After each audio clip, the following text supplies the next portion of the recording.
So last time you guys got back to Suzail from your adventures a little bit northwards in Hilp and around there, looking for Verandax, but you're back in Suzail now, and you found the city under a siege of sort by the Cult of the Dragon, which seems to be being led by the Knights of the Five-Thorned Rose, which are like this elite organization of Tiamat's five most prized individuals, her five most powerful followers, as far as you've been able to understand. So you guys, along with Makath, who you'd encountered while you were north of the city, you guys have arrived back in Suzail to find it in this state.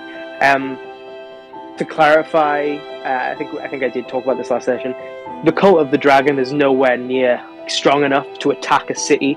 This is more like, a good majority of the population is probably just hiding in their houses, inside buildings, staying off the street, while these like little cells of like terrorists pop up and attack something, attack infrastructure, attack the military, and then they disappear again back into the city while the military goes throughout the city looking for them. And I think where we'd left off, you were heading towards the Society for Stalwart Adventurers, where you had left Anya's brother Jasper the last time you'd spoken to him. So I think you guys were heading back there, unless... is that still the case? Yeah. Cool. So you find the Society... obviously you know the way, you've been there once or twice before. You find it in a similar state to the rest of the city. So the Society of Stalwart Adventurers is kept in a large, what used to be an estate, a mansion of a noble, which was then, he founded the Society of Stalwart Adventurers, and he gave his mansion as the headquarters of that place. And the rooms were renovated into, dining spaces and lounges and the library and so on and so forth. And kind of surrounding the front, at the front of the Society's manor is a courtyard, a big open space, where they do training and stuff like that. And that is surrounded by a big wrought iron black fence, quite tall, a little bit of a challenge to climb over. And then at the front, there is a big double gates, again, of this black wrought iron. And you can see it in a similar state to the rest of the city. The gates have been blown open. There are bodies. There doesn't seem to be current activity here at the mansion, or at least not on the outside. There are bodies littering the courtyard. From what you can tell, obviously the cultists of the dragon are much more recognizable because they wear the masks and their uniform, for lack of a better word. But the people that aren't in that cultist uniform, you are pretty sure, you've maybe seen around the Society. They look like members of the Society that have clashed with the cult here in the courtyard. And, it looks like rogue spells have been cast, and, some of the fence has been, bent and melted out of shape, like a fireball has went astray and melted some of the fence back. You see... some great force, be that magical, be that physical, has bashed down the double doors that lead into the reception area. The doors are just clean off the hinges. They've been splintered off, and you can see, as you peer in slightly, you can see them lying on the floor slightly inside towards the reception. Are you guys heading straight in? What's the plan? Is there anything you'd like to discuss on the outside, or is there anything? Would you like to go in? What's the plan here? Right. Are we keeping any alive, or we're just killing every single one of them? I think, first and foremost, they are the priority. Anya, I don't know if you wanted sending Jasper. Make sure he's alright. Yeah, I was either going to do that or just look through all the dead bodies to see if I could find Jasper, but I think I might cast send into him. Sure. While she's doing that, can I start sending Abba just through the main two front doors to check if the opening room, and if it's safe, if there's anybody in there, if there's any of the other doors are bashed open? Sure. So you put Abba, your little yellow spotted frog, on the ground, and probably hold onto Eartha's shoulder or something as you turn off your senses and you start to look through Abba's eyes, and you begin to leap in Abba's form into the Society. Equally as damaged but quiet in the reception area. Like there's no fighting currently happening, but you can see bodies. So the furniture, again, it's been a while since we've been here. Both in game and especially out of game. Imagine the reception kind of like the entry, like the bottom floor of a nice hotel. Like leather sofas and nice marbled walls and like little bits of furniture, little areas where you and your like friends or your family could go sit while you're waiting for a room. But obviously here it's just more of a meeting space. But the furniture, like the sofas have huge gashes in them, burn marks. Some of them have been broken. A lot of the smaller tables have been smashed or thrown out of place. And you can see bodies, both of cultists, although now you're seeing less cultists than members. It looks like the cultists were winning this fight. Make a perception check. Do I use Abba's or my perception? We'll say Abba's. Google a frog. Yeah. Just while you're doing that, Jess or Anya, what would you like to say in your sending? I'll probably say I'm here at the society. What happened? Where are you? And are you hurt? That's it, really. Takes a few moments, and you hear a croak, a hoarse, haggard voice echo in your head. Run, Anya, don't stay here. Run! And then it fizzles out again. What did you get, Jackson? 12. You're about to kind of either like zone out and return to your body, or bring Abba back to you guys outside, when you notice like slight movement out the corner of your eye, and you like spin Abba's head to look, and you see Durin, the tiefling butler of the society. You see his chest slightly moving as he's kind of slumped against a wall.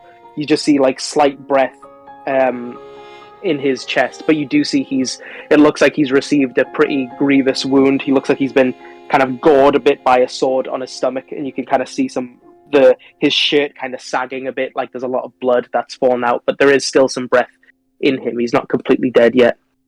Yeah, I'll just snap back to myself and go, quick, Doran, the tiefling, he's injured, and I'll just like jump in, like run into the room. Yeah, so you guys all run in. Is there anything else you wanted to do, Jess, or are you just keeping it in mind and going forward? Yeah, I am going to search for him at some point, but yeah, just keep going. Yeah. What else we can see?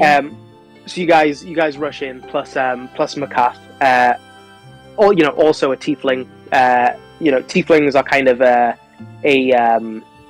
and not an oppressed people, but they are mistreated often by society. So tieflings kind of have a brotherhood, sisterhood code, where when you say there's a tiefling that's injured, she cares a little bit more what's happening, and it puts a little bit of a pep in her step as well as she rushes in.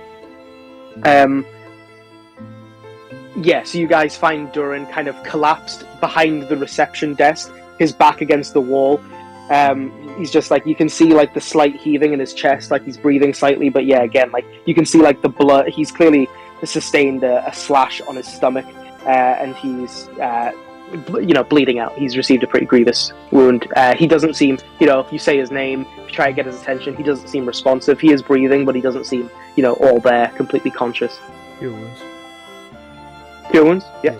Yes. You get down on one knee and you begin to. What are the components? Is it verbal, somatic? Verbal, somatic.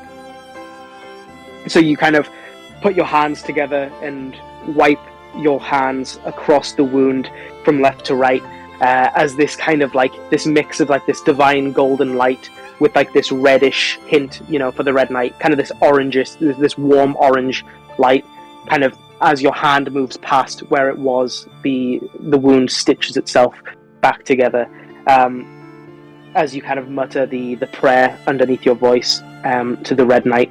And when you reach the end, the wound has completely healed, and his eyes kind of flicker open deliriously as he kind of just like takes in his surroundings. What's going on? What's going on? You were attacked by the cult of the dragon, and we found you in quite a state. He kind of looks down. You see where his wound was. It's not just like perfectly healed over. There is like a bumpy scar that follows where the wound was. You know, having used healing magic before, in time that will eventually fade until it's just like nice smooth skin. But for now, his red skin is pockmarked by this wound as he looks down at it, and he can still see the blood in his lap and on the floor around him as he kind of just like stares at it for a moment, and he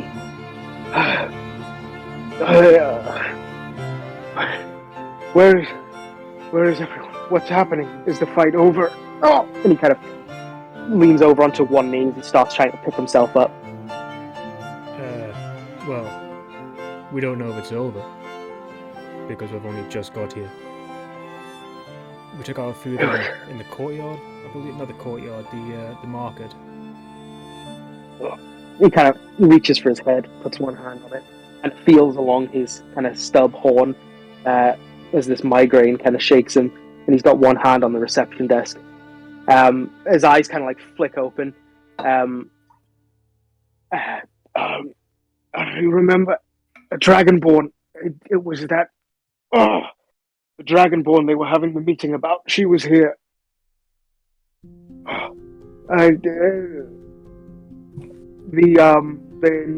She was. He kind of slams the reception desk with his left hand as he continues to like rub the back of his head with his right. Vicandris, with the Knights of the Five-Thorned Rose. She was, and he kind of looks around. She was here. They were going upstairs. I don't know what for, but she was with someone else, a human. I don't know who she was. Well, I wouldn't worry too much. Stay here. Stay out the way. I believe we've got this. I could pull one of my fancy tricks. We don't have to walk in blind. What fancy tricks are you talking? I'll snap my fingers, and I will appear as a generic human male covered in the clothes of one of the cultists. So yeah, you see Samurah shift his form, probably to like that one you'd kind of been keeping alive back in the back on the street. You see his appearance shift till he looks exactly like him, complete with mask and all, and the garbs, as well as just generally in the face and the hair. Right. Just 5 steps behind, or maybe just stay behind the door. Probably a better idea. Yeah, I'll begin walking upstairs. As you guys begin to like push off, Makath kind of like, I can't go up there. I'll stay with him. I'll get him away from here. Actually, well, I'll find him somewhere safe. And she kind of leans down and picks up Durin, kind of like. She's still tied up or like detained in any way? No, you let her go for yeah. information. Yeah. She's like, I wasn't gonna cut it off. Yeah, she kind of picks Durin up and has his arm over her shoulder, and she's like, I wish you luck, but if the Arcane Brotherhood finds out I was helping you against the Cult of the Dragon, it could incite a war between the two groups, and I don't want to be blamed for that. Good luck. And she kind of pushes off with Durin, kind of as he like limps and leans on her as they begin to like walk out the door. And she's going to kind of backtrack the way you had come from, where she knows it's generally kind of safe, try and find somewhere safe to hunker down. So yeah, so what are you guys doing? So you were in the reception. You've got you three, Newt, Jade, Abba. Yeah, what would you guys like to do? So Samurah, you're disguised like a cultist of the dragon. I think I'm going to walk up the stairs. And I'm gonna first of all go into where Jasper usually is, in like the lounge area. Mm-hmm. Just see what's in there. Yeah, you walk up the first staircase and you cut through the green room, which is like this huge dining room that's covered in trees and plants and vines and flowers of all kinds, completely like the tables and the floor and the ceiling. You kind of cut through, and you see very light. You see one or two bodies, but not much sign of combat as you kind of cut through, and you get to the doors at the other end, and you slip out into the next hallway, and you begin making your way down to the Enderon Lounge, kind of passing other places. You do see one or two other cultists just kind of standing around, but they don't seem to pay you much attention. Hanging out in other lounges named for other people. And as you kind of make a perception check.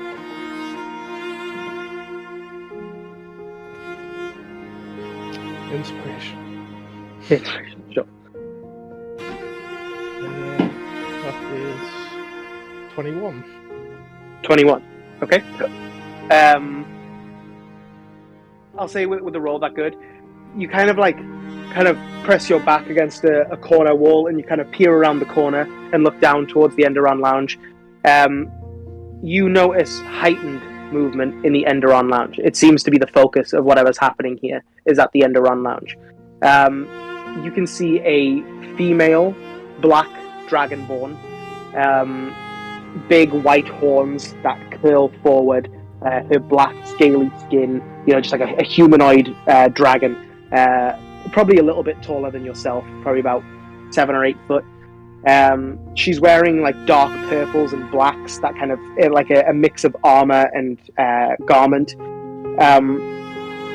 She's carrying a huge like black greatsword against her back, and she seems to just be kind of standing in front of the fireplace in the Enderon Lounge.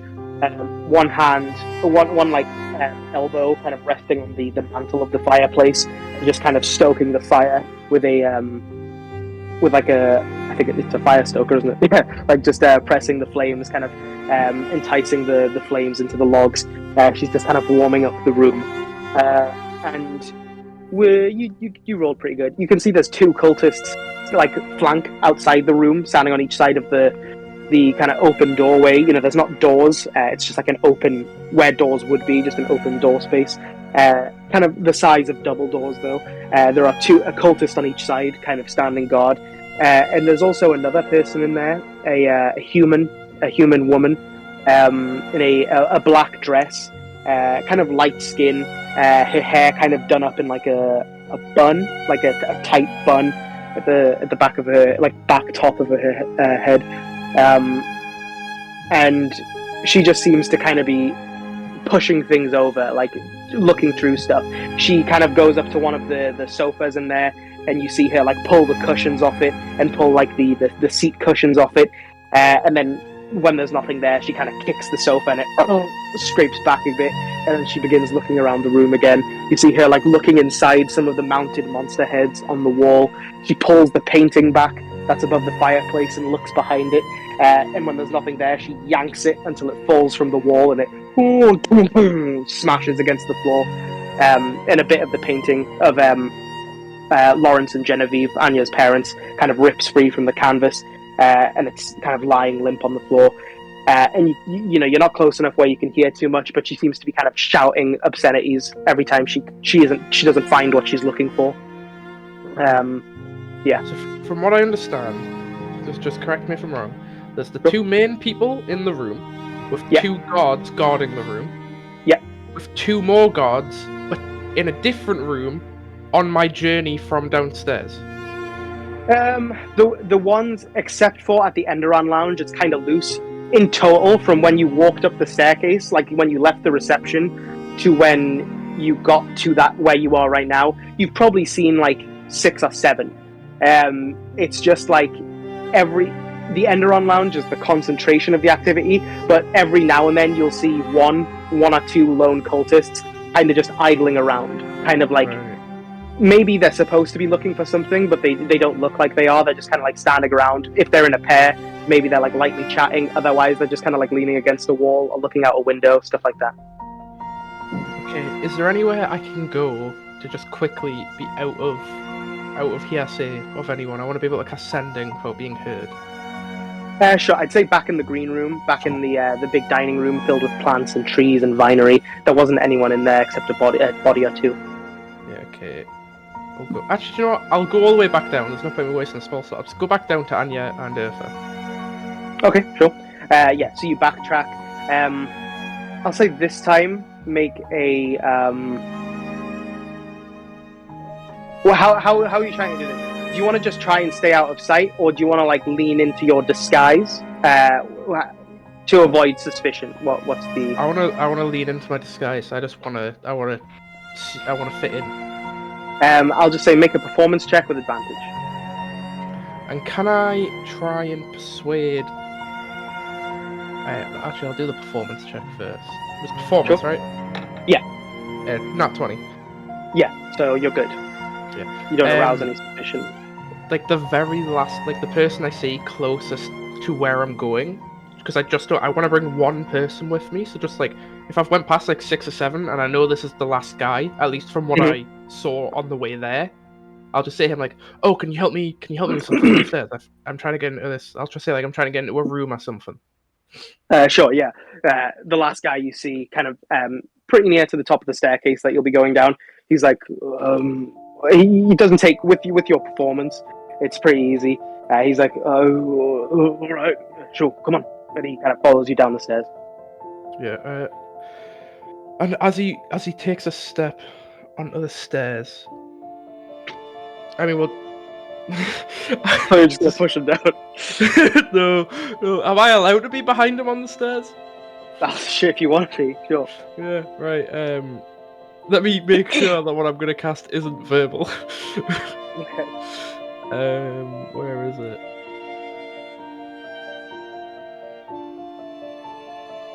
I've nearly got it. Sorry, I just need to make sure. That's If it's verbal, it kind of ruins things. Well, just while you're doing that, Eartha, Anya, is there anything you want to be doing while Samura is off kind of prodding ahead, or are you guys just kind of waiting to hear back from him? Or he's just waiting around. Okay. Got my sword drawing, not the gun, just the sword. Just the sword, no worries. Yeah. Have you got your shield out, or is it on your back? On my back still. No. Samura. Yeah, ice knife, first level, and I don't want to fling it. I just want to like create it and stab him in the back.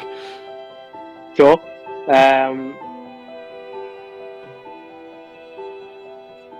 It's really not. I don't even want to make you roll to hit. A, because he's so weak, and B, because you're not in combat, so you really have all the. Like, it would be impossible for you to miss. So I'll say just roll a d20, and if it's a natural 1, then something goes wrong. It's a 17. Mm-hmm. But yeah, so Cool. I stab him, and I want to catch his body also before he hits the ground. Yeah, the cultists have like 9 hit points, but you know, for the sake of this, like you could so quickly just like. Yeah. So like, I'll just say since you rolled okay, you kind of get him and you catch him. Make a strength check. It's a 12. With advantage because you have the high ground. Not 20. 20, okay. You feel like the lump body of the cultist begin to pull you, like you're both going to start hurtling down the stairs, and your wings just kind of spread out and catch the walls, kind of like filling the space, and you immediately like clutch on and pull yourself back until your back straightens out. And so you've got the cultist, he hasn't fallen down the stairs or anything. And the stairs obviously aren't huge, are they? Like if I whisper, No. Anya and Earth are going to be able to hear me. Oh no, they're not at the stairs, they're down in the reception. Right, okay, yeah. I'll just kind of slowly move them down the stairs to the reception. And like Sure. as I get close enough to the reception, I'll whisper like, it's me, it's Samura, don't stab me. Sure, yeah. So Anya and Eartha, probably after about like 10 to 15 minutes, about close at 10, maybe between like 7 and 10 minutes of radio silence, you see like you hear it, and Samura kind of comes out of the stairwell backwards, kind of dragging a cultist with a melting knife in his back, and kind of just drops the body out in the reception. Right, the lounge, it's the first place I checked. The Dragonborn's there, and there's also this other woman.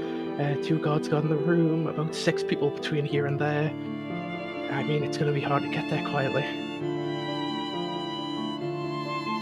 Hmm. I could try and do that again. Just keep going for it. going to be hard though, because if there's two of them in one room, I can't persuade one without the other.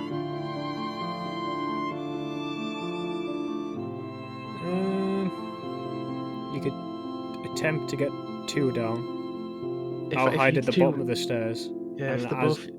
as they both come is round, I'll take hide. a swing. Good. Yeah. As long as both of you hide, and then I guess you're just gonna try and swing at them once they're down. Yes. I have a spell which might help, but I thought I'd run it across everyone before, you know what, I look stupid to try to use it. What about Pass Without Trace? Would that work? It's good, isn't it? A Oh. +10 to stealth. Yeah, it is. something like that. It's pretty big. How about how about just to save because obviously they're quite weak. How about what I was going to make you do is to if you wanted to clear out a lot of the stray cultists that were like hanging about, I was going to make you each make a stealth check and then each make a like a roll that represents your combat. But if Anya casts Cast Without a Trace, I'll consider all of your stealth checks automatically succeeded. I'm fine with that. So yeah, so Anya, you pluck your violin, you run the bow up your violin, as the sound kind of lightly resounds in the air. You don't do it too loud as not to attract any attention. You guys all feel Pass Without a Trace be cast upon you, and yeah, so you guys are pretty much guaranteed. So do you guys just want to pick off the straggling Can cultists? I presume we're probably still gonna have to obviously roll like the combat one to make sure we pick them off in a decent Oh. manner. I'm probably just gonna make. Are you doing it alone, or are you kind of I was- luring them? Yeah, what I was And- gonna say is I have friends as a cantrip. I'd like to use, as I'm still disguised, cast friends on them so they're willing to do what I ask. Like, 'cause obviously, I'm not gonna ask them to harm themselves. I'm just gonna ask them to come with me. And then. What you can do is Anya and Eartha can kind of keep moving up slowly, and then you can keep bringing them back to a slightly Yeah. closer area. I just so- thought friends may make the check easier for them. Yeah, we'll do. So if you're casting friends repeatedly on the cultists, we'll say Anya and Eartha, if you could both roll just a d20, and if your combined number is 15 or above, we'll consider it a success. Okay. So Anya, what was it? Sorry, 13. 13, and Eartha. Got 4. Oh, he nearly did it! That's why I wasn't gonna Just- say anything. I was like, He got a 1, I would have kicked his ass. no, I was waiting to hear Jess's what Jess got, and then if Jess got something that was too low, I was just gonna say inspiration. Sure, yeah. But, So yeah, Eartha and Anya, you guys you move up. Samurai goes off, and then all three of you move up the stairs. Then Samurai will go off ahead, and he'll cast friends on one or two people, and he'll be like, "Oh, come with me!" And then all three of them will come back, and as he walks past, you guys will stab them as they walk through the doors, bash them, knock them out, whatever you can, with whatever you have, and you kind of just keep repeating that until you feel you kind of do a big sweep of this floor, and you feel pretty confident you've gotten all of the stragglers, and yeah, it seems like I'll say Eartha, make an intelligence check because you're into like military. I was gonna say I'm not very intelligent though. Just straight intelligence. But with advantage because you're literally like an expert on military stuff. Didn't make a difference. 11. 11. Yeah, it wasn't too hard. You get the sense that after the initial assault, whoever's in charge here has probably dismissed told most of their troops, like, okay, we're done here. You guys go off and cause more mayhem somewhere else. Like, we've got this under control. Like, they just kept a smaller group here. This wasn't like the bulk of what was happening after the initial fight out in the courtyard and in the reception. Yeah, so you guys feel pretty confident that you've picked off all of the stragglers. So all you've got left are the two guards outside of the Enderon Lounge, two cultists outside of there. This woman in the black dress and the bun up top, and the black dragonborn, who you know as Vicandrus, who is suspected to be involved with the Knights of the Five-Thorned Rose. So these are the 4 that remain. What else? And you're still seeing bodies every here and there. Like there was still sporadic instances of combat where like maybe a member of the society would hide and jump out at a cultist when they came past. But the fights have mostly settled down by now. So what do you guys like to do? Does it look like if I enter the room, I would be told like it would be an issue since I'm disguised as a god? Make an intelligence check. You could come up with like some elaborate story, like, oh, I've just seen the samurai you're on about that you're looking for. Well, my intelligence is great. My roll was 2, so that's 7. 7. To be honest, it's kind of more just, I'll just give it to you because it's kind of like, it's not really much of anything. You get the sense if you try to go in the room, the guards will be like, what do you want? Like, why are you trying to go in? Like, they won't draw their swords, but they'll be like, what business do you have inside here? Like, this is why are you going in? Like, these people are important, that kind of thing. I'll walk up to the guards and I'll say, I think I heard fighting from the downstairs. There's no one even upstairs anymore. I don't know where they've all went. See the 2 guards kind of look at each other. Make a persuasion check with advantage because you're disguised. He's also not wrong. Not no, 20. Left upstairs. Yeah, I've rolled every time I've had advantage. I've rolled a nat 20 on the first one.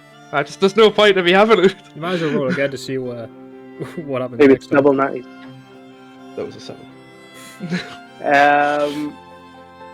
One of the guards is like, we really shouldn't leave post, and the other one is like, if there's fighting, you stay, I'll go look around. And he kind of taps you on the shoulder with his hand. He's like, right, you come with me. And he begins to march down the hallway back where you'd left Eartha and Anya. So one of them is staying at the door, the other is coming with you. Or you're going with him, technically. Yeah, I'll just follow him until the plan occurs once more. He's kind of checking every room. Like, it's taking a while. Like, you keep expecting him to just keep walking, but every room you pass, he kind of peers in and he does a full check. And he's like... After he does it twice, can I say, I was positioned I was set in the green room, so I know it's safe till there. Who told you to stay in the green room? Well, I wasn't told, I just was there. You knew? Yeah. Make a persuasion check. Again, he's Make not a lying. deception check. Is it deception? I'm not new. He's not lying. I mean, I am new. He's not Yeah, lying. you're not. It is a nat 20. Fucking hell. It's a lucky day for me. He's like, right, well, you better learn quick. Come on then. And he brushes past you, barges you out the way with his shoulder. So Eartha and Anya, just make a weapon attack again. We'll see what happens. Just roll between you, and if it gets 15 or above. I rolled 15. Perfect. Let's see what Anya gets. Ooh, 16. 16, 31. Yeah, very Got a one on quickly. me. He's like, as he kind of walks through these doors, Anya and Eartha, you're on either side, and just as soon as he walks in, Eartha, you just slashes slashes side up his side with your sword, and as he kind of stumbles the other direction, Anya just with your dagger ready, kind of into the neck, and he collapses onto the ground, kind of gasping, but he's fully out of sight of the other guy, so you're okay. Right. Yeah. I've got one last guy. Yeah. Is it worth? What do you guys think about me disguise selfing into that guy you just killed, but make it look like he's heavily wounded, and ask for help for the guy to come over, and then I bait him in too. But that is my third out of only 4 level 1 spell slots. I've got all my level 3 and 2s though, to be fair. I've got 6 spells, level 2 and 3. Oh, do it. I'd say also, it'll be pretty impossible to just get his attention. You'd also be getting the Dragonborn and the woman's attention as well. Right. This changes things. The Enderon Lounge is not huge. It's maybe the size of a bedroom. It's a pretty small space. Do we want In to the keep grand these? scheme of things. Do we want to keep these alive? That's the question. Because if not, I'll peek my head back round the corner, still as the one I initially disguised self as, and I'll cast friends because he's not hostile towards me. Sure. Yeah. Which gives me, I believe that gives me advantage on all charisma checks. I will quickly double check.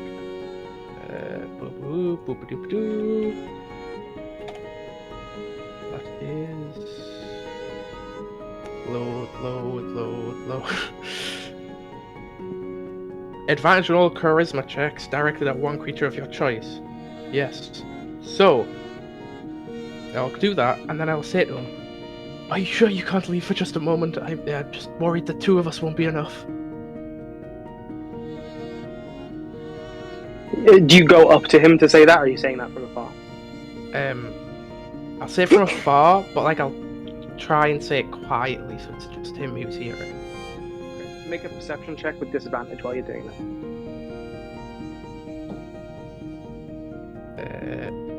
That'll be 16 for perception. And make a persuasion check with advantage also. I think that's an unnatural 20. Let me check. Yeah, unnatural 20. I rolled 16 plus 4. So on the perception, as you get a little bit closer, not too much closer, but as you get, you hear the woman kind of shriek.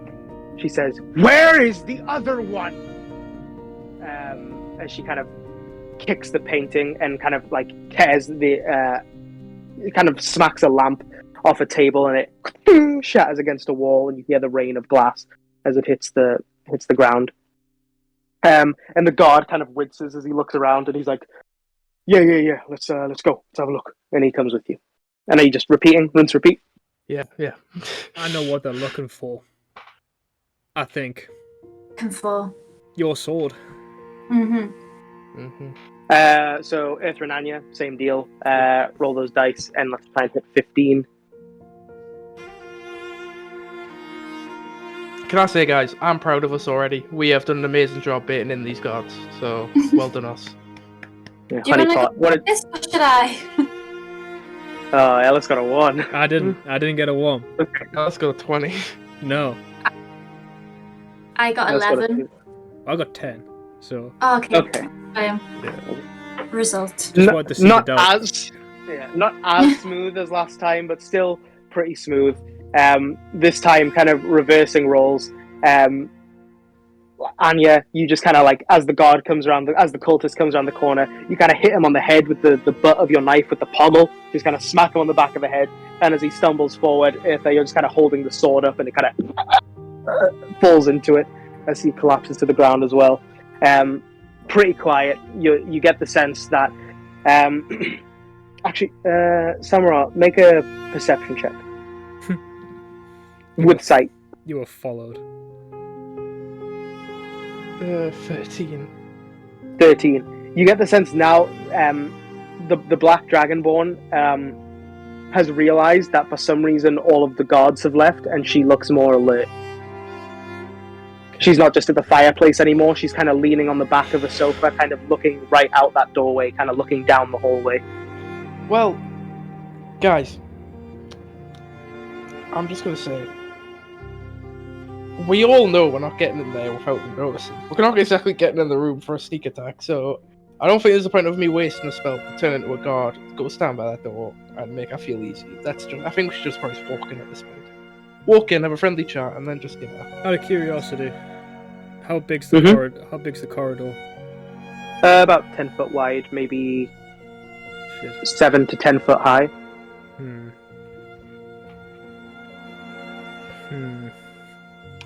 Oh, I could try and bait the two of them out so you could get opportunities. No, here's my problem. Here's what I'm thinking anyway. It's a Dragonborn, yes. Dragonborns have a breath weapon. And I'm pretty sure it's like a 10-foot cone by like 30 foot. So if we all pile in that corridor, we're all like... Well, that's fine, I think we... But the thing is, I know that breath weapons aren't strong, but if it's been changed for a boss, that might be something a bit different. You also don't know what level she is. Breath weapons don't change with level. Yeah, well, also I have a breath weapon, so I can just use that. Do you? Oh, I've got a spell, which gives me one. Nice. Oh, it's a dragon's breath. Yep. Thought so. And because she's a black dragon, I'm going to assume it's... What was black dragons? I'm gonna prep that now, actually. I'm gonna cast Dragon's Breath. Let me double check exactly. You can make an intelligence check if you want. Yeah, I'll do that. I'll say To with get- advantage because you have a lot of your characters studying dragons. It's the Well, dragon. guy. unnatural 20. And that's No. 20. Black is acid. I thought, yeah, because acid and poison are two different Can things, Ellis aren't make a check to see Yeah, what they're very Black is similar. weak to? Or does that not equivalent to the characters? None of them are really like weak. Yeah, To, it's just like, an actual element. dragons which have elements, isn't it? Yeah, I mean they do have elements. Yeah, So- like a white dragon is weak to fire. They're just immune to cold. So like obviously acid probably wouldn't be very effective because it's an acid dragon, but they don't have like a weakness necessarily. I have a question. Yeah? Because it's a dragon born, would a dragon slay an arrow do much? No, unfortunately, that class in 5th edition you can only be one type, and they are humanoid. Unfortunately, Worth a try. but anyways. yeah, good thinking. In a previous edition, that would have worked. I'll cast Dragon's Breath. I'll have it ready to cast just before we go in the room. Actually, 1 minute. Yeah. So whenever we decide to enter the room or whatever we do, I'll have Dragon's Breath ready to cast on myself, and I will choose lightning damage. Okay. Yeah, you cast Dragon's Breath, and now you feel the lightning kind of crackle up in your throat, and you know you have a lightning breath. Should you choose to use it? Oh, I'm just checking some. Yeah, it's alright. No rush. Just seeing what the shield spell can do. Gives you a +5 AC on your turn until your next turn as a reaction. Well, once you're attacked, you can cast it, gains +5 AC, and you keep that +5 AC to your character until your next turn.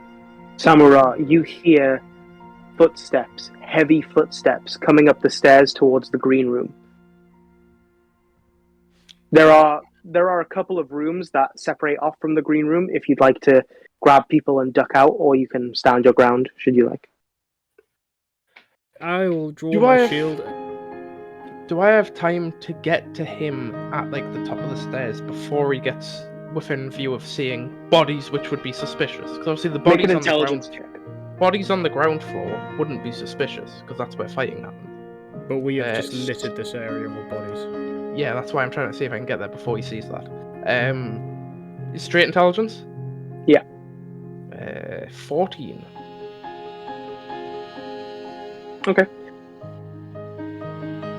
You're not entirely sure if bodies would be that suspicious because, you know, they might just assume there's been other fighting.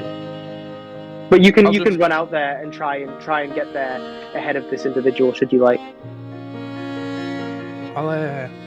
I'll kind of wave Anya and Urfa to get behind the door frame on the way they would come through, just in case Mhm. if I do lead them through, they're ready to hit.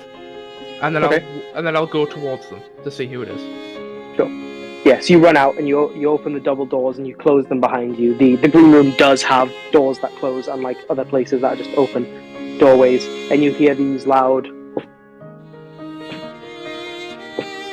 footsteps marching up the stairs from which you come, and this. Jade. Oh, it's not the thing. It's not the thing after Anya. And you see the bone claw crest Ah. the corner in the stairs and watching up. Its eyes kind of linger on you, but because of your disguise, it doesn't seem particularly interested in you. It kind of walks past you without giving you much of a second look. This kind of breathless gasp, like a emanating from it at all times. The burning red eyes, huge, tall, lanky bones everywhere, and a shroud of darkness kind of following where it's been. Does it seem to want to go into the green room or past? Those are the same thing. Great. Right, I'm just gonna turn around, open the doors, go through them, shut the doors, and then I'm gonna go to Anya and Ufa. I'll lift up the mask and do it firstly. Sure. I think at this point, Eartha's going to pull out the helmet from the bag of holding and put it on. If I can read lips, so he definitely knows what's happening. You don't have lips. That's true. I've disguised, so I'm a You have human, lips. so I do have lips. You have a mask on. I said I lifted it up. Oh, that's alright then. So, Eartha, you're getting ready to fight instead of hiding, yeah? I'm putting my helmet on just in case. Okay, but you're not Can doing it. You're just staying out in the open. Can I make a motion in front of everyone and kind of just like, it's like I'll do this with my hand, try and like symbolize all of us, and I'll point to the other room, and then try and say like the between us, the Bone Claw, and them at once, and try and like somehow like sign language it to try and say if we get in there, hopefully the Bone Claw will attack them too. And then, you know, hopefully they'll hurt each other. They might fight the Bone Claw a bit, and it'll help us. If it's three different sides, it might help us more than just two Sure. sides at each other. I'll say make a performance check. That's a 12. 12.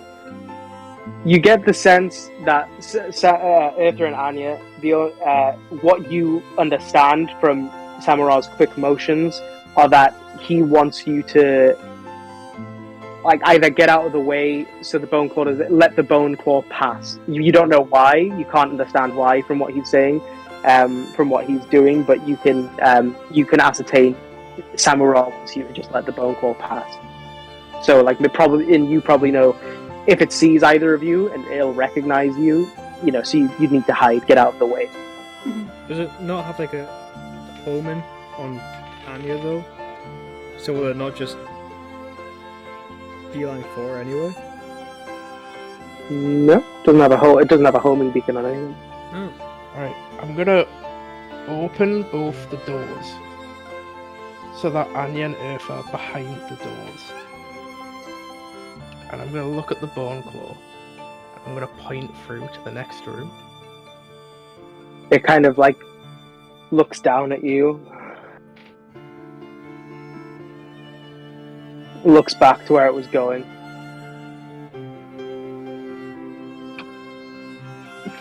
Begins to lumber off in that direction.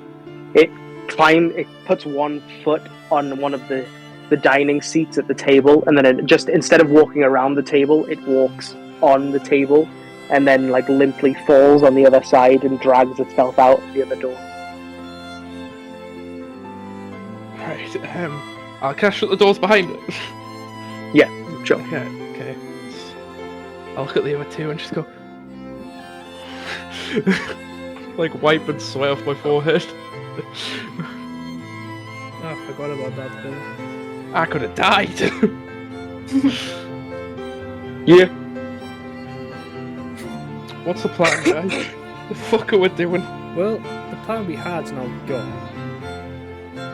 So, new plan? Well, I could always jump in there and see if the Bone Claw will attack them too. I think it has to be seen as being an ally of us, though, doesn't it? Well, it could just be an enemy of both. It could So be is the like Bone a three-way Claw fight. going up to them? Oh, hold up. You don't know. There's a good chance that this person, the human in there, is the owner of the Bone Claw. Guess that is a chance. Because if it doesn't have Homan, how does it know we were here? Yeah, but sometimes people don't even know they have a Bone Claw.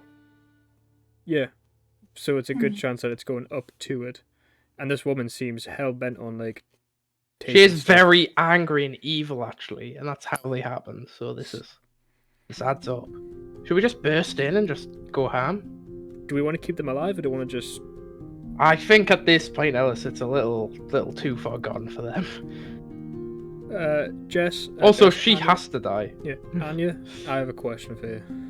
Okay. How much do you care about the lounge and the stuff in it? It's pretty wrecked as it stands. Can make it out alive and with my brother, then to be honest, Can I? Little victories. I think Jasper would agree as well, like as long as like So, Fireball is off the table. I feel like Jasper could be in there. yeah, That's why Fireball's off the table. Yeah. Yeah, let's not kill my brother. So there's... Brother's important. Did you say there were 2 people still in there? There's the Dragonborn and the woman. And the human? I have a theory, but I don't know if it's right. Then go for it and we'll see what we think. I can do hold person at 3rd level and try hold both of them. Well, let's first of all, Anya, what's your theory? I need to know. Okay, right. This is probably like, but I think that the woman is Anya's auntie, and she controls the bone claw, and maybe she had something against Anya's mother, and that's why she sent the bone claw to kill Anya's parents. So here's Didn't it try and kill the cousin? No, it tried to kill Jess. It tried to kill me, but then I'm thinking if Jasper's in the room It wants to kill and Jasper. the bone claw's on standby, it might try to kill Jasper as well. So we have to get in fast. So That's just what happened. Yeah. So here's another question for Anya. Okay. Do you care if we kill more family members? Andy needs to die. Do you care if your brother dies? No. You care if your auntie dies. No. Good, because that's we get rid of she's dying. No, she's got something against me. She's out to kill me. I'm not gonna let her live. We're killing your auntie, basically. Okay, that's fine. That's if it is her. It might not be her, but well, we'll kill her and we'll find out. if she says if we find out that she's called Theodora, then we know it's my auntie. So just kill her.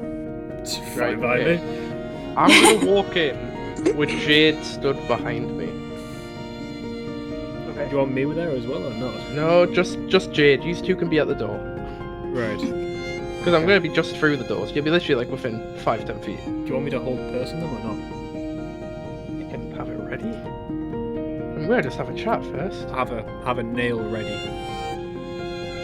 Yeah, I'll walk in and I'll see if any of them say out to me. I'll walk in and just stand by the door. As you approach, the only visual you have, you can't currently see the bone claw or the woman, but you can see the black dragonborn, arms crossed, leaning against that sofa, staring down the hallway. And as you approach with the suit of animated armor, she kind of straightens her back, still leaning against the sofa, her black greatsword still sheathed along her back. Where'd you get that? Some Aarakocra. I think it was the one we were having to kill or find or something. I'm new to this. He had it downstairs. Where is he? Yeah, he's dead. I'm so sorry, but the 2 guards from this door, they're down there now, sorting everything out. I was the one who came up and requested their help. You worms couldn't kill him if you tried. She kind of straightens her back and stands up. She towers above you a bit, maybe a foot or 2 taller than you, and she kind of gets in a little bit uncomfortably close and stares down her snout and kind of looking into your eyes. How long have you been with us? About a month. And who is your superior? John Greyfield. Make a perception while you're now that you can kind of see the wider room. Now that you've gotten closer. 13. 13. You can see the bone claw is just kind of looking out the window. It Jess said, kind of standby mode, kind of think that. It kind of just seems turned off, it's just kind of looking out the window. And you can see this woman still loosely raving, a bit knocking things over, She kind of seems to be in the middle of one of those fits when you arrive, and she kind of cools off and slams herself into a sofa and perches her head, her temple with her fingers, and goes quiet for a moment. John Gracie, right, John Gracie. I'm very sorry if I interrupted. I was on the street, and then they were there, and everybody else around me died, and I ran away, and I thought, yeah, I would be safe because I knew there was higher ups. Yeah, I'm the lowest of the low. I'm super new.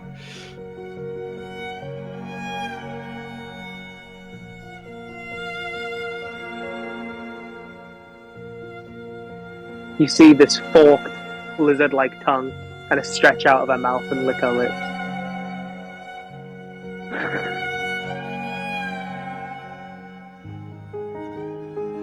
Okay.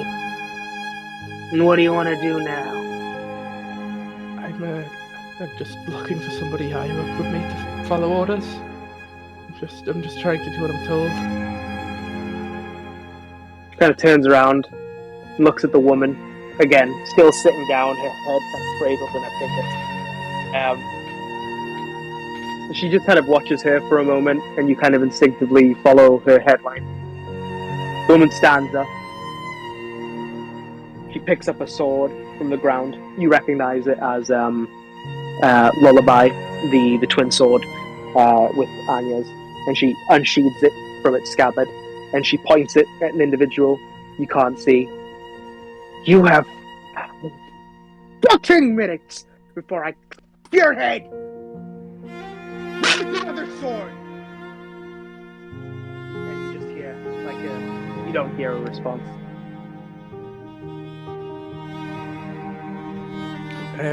Has the Black Dragonborn stepped away from my face, or like?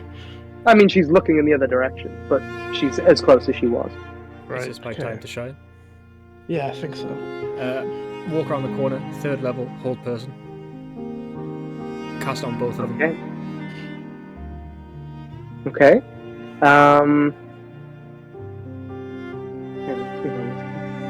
So, both of them need to succeed on a wisdom saving throw, or be paralyzed for the duration.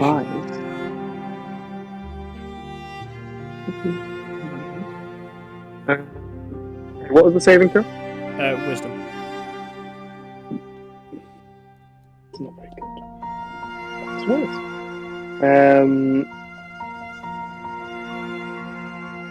Okay.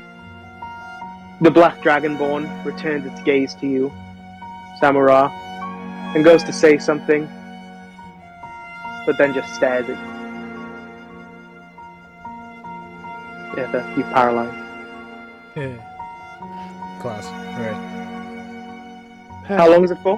We've got a And do minute. they We have a minute. Right. I'll tell you. Quick. Whatever you have, which does just the absolute most.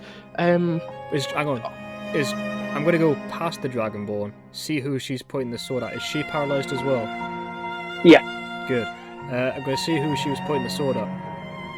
So you see, she's paralyzed in that motion of she has the lullaby, the rapier, pointed at an individual, and as you kind of crest and kind of look over the sofa to see who it is, you see a very mixed 5 words together, beaten and bruised and bashed Jasper kind of clumped up in the corner, looking in not quite as close to death as Duran was, but not great either. Great. Gonna find him and pick him up and start running out the room. Sure. So you make a strength check. That's a natural 20. 24. Sure, yeah. So you just kind of like straddle jump the sofa, firemen carry him up, pick him up, throw him over your shoulder, and just start running from where you came from. And you can almost see the woman's eyes, like even though she's frozen, like mid scream pointing the sword, you see her eyes following you with everything you do. Can I running away? Can I stop them at the next room and just say, we could Westgate, we could blast key this. I want to get Jasper's sword out for him. That was so you could, fireball. Oh, Eartha. Yes. does 26 from the bone claw hit? Oh. Yeah, I forgot about that. I didn't think it would hit you, to be honest, though. I guess you're hostile now, though. She hates you now, Technically, so- I've got the shield out still. That's fine. Yeah. So, It's 26 to hit, Alice. can I use my reaction to cast shield? Using the shield? Yes. So no, Yes, it does not you hit. can. Let me just... Because if that's the case, my AC with shield, like without like the spell, is 21, and whilst casting shield, It's 26. it's 26. You definitely can do that. I'm just getting... Oh wait, no, he would still hit me then, wouldn't it? Because he meets. You said 26 to hit, didn't you? 2 seconds, let me just find this.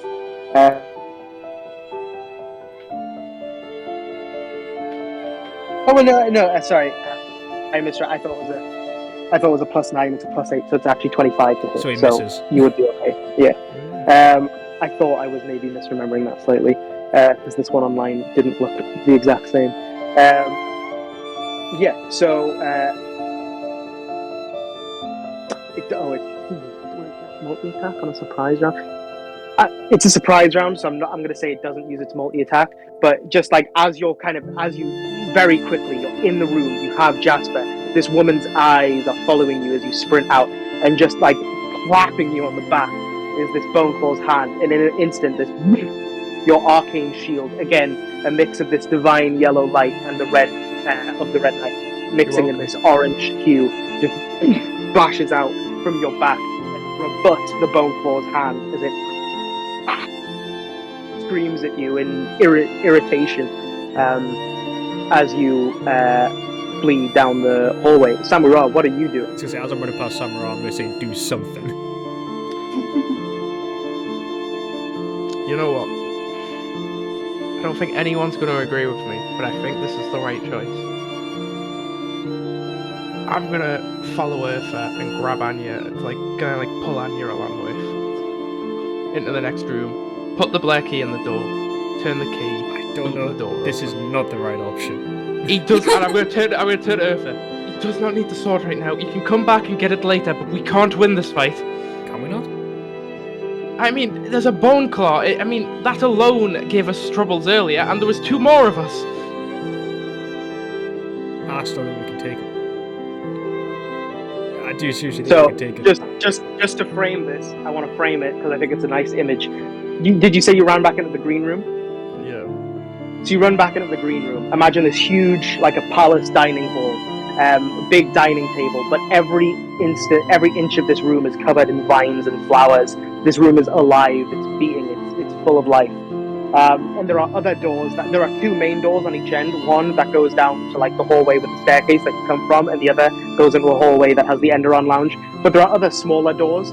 So we'll say you put the key in one of those, you turn it, and when you open the door, you guys see the inside of Blaze House. The abandoned inn you had helped clear out with Lelianor and Hilari, that had been messing with her teleportation network. You see the familiar, you hadn't been there a lot, but you see the somewhat familiar insides of this place as you open the door, it flickers to life, and you can see almost mind bending for a moment. One step and you would be back in Westgate. And yeah, framed on either side of this door, having this argument. Anya and Urtha on one side, Samurai and Jade on the other. Samurai, you saying like we should go, and Urtha being like, I think we should fight. So, and Urtha, you've probably still got Jasper kind of clutched up against you. So yeah, no, keep going. I just wanted to paint the image there. This is on Anya. I was going to say, we could take this. We've said our piece. It's Anya's decision now, and I think that's a lovely, piece, a lovely scene. It's really... I can't... Yeah, it's a lovely scene cinematically. Well, do you take revenge, or do you let it slide? Oh, you can't say that, right? I can't, I just did. It's not let it slide, it's bide your time for a better opportunity when the city isn't filled with hundreds of men Right, against you. okay, how about we throw a dice to make the decision, eh? Alright. Bradley, do you have the coin? I do have the coin. Yeah, use the coin, Brad, so I don't have to make the decision. Well, should we call red is fight? Red is You can fight. call whichever one you want. Okay, red will be fight, blue will be not fight. Red, blue. Okay. Okay. What? It's whatever's in front. Which side do you want? You pick, Brad, you pick. This is No, all your no, fault. I think Anya should pick. It's her decision. Oh, yeah, I guess that's true. Do you want ring or do you want this non-ring? way or this way? Um, No ring, ring. no ring. No ring. Okay, let's have a look. What's Is that? that red? That's red. Shit. Right. Oh my We're god. fighting. So Anya. Do you want to So throw we'll Jasper say through from the this perspective, Jess. You know, even though you were leaving up to say, Anya wants to stay and fight. Okay. Yeah, I'll tell you to like frustrated, throwing my hands down. Fine at me, but if we die here, well, I've died before. But if I die here, I'm blaming you two. I'm gonna run out of the green room into the corridor, going to the lounge. Mm-hmm. How long is that corridor? Long, 40 to 50 feet. Right, I want to stand at the very, very farthest point backwards in the corridor. I You have two. to say, I think at this point, the spell would be done. Yeah, I'm casting Gust of Wind at that Okay. corridor. As I'm casting it, I'm gonna shout, "You two, just fire everything you've got down here." I'll just cast. Gust You of see the Wind. black dragonborn standing at the other end of the corridor. Do you still look like a cultist, or do you want to look like yourself now? I'll look like myself. You see the black dragonborn, no weapons drawn, and you just hear like a lib. What are you doing? We're here for you. You're here for me? While the wind is like the tornado winds are going. What? This is an induction. What are you doing? I'm not on your side. What do you mean? I've been using her. Using me? No, using her. With her? Tiamat. Oh! That's Fuck a bad you! call! Yeah, she's just gonna come charging down the hallway. So what does the gust of wind? Gust of Wind is a strong line of wind, 60 feet long, 10 feet wide, so it should be the entire corridor. Mm-hmm.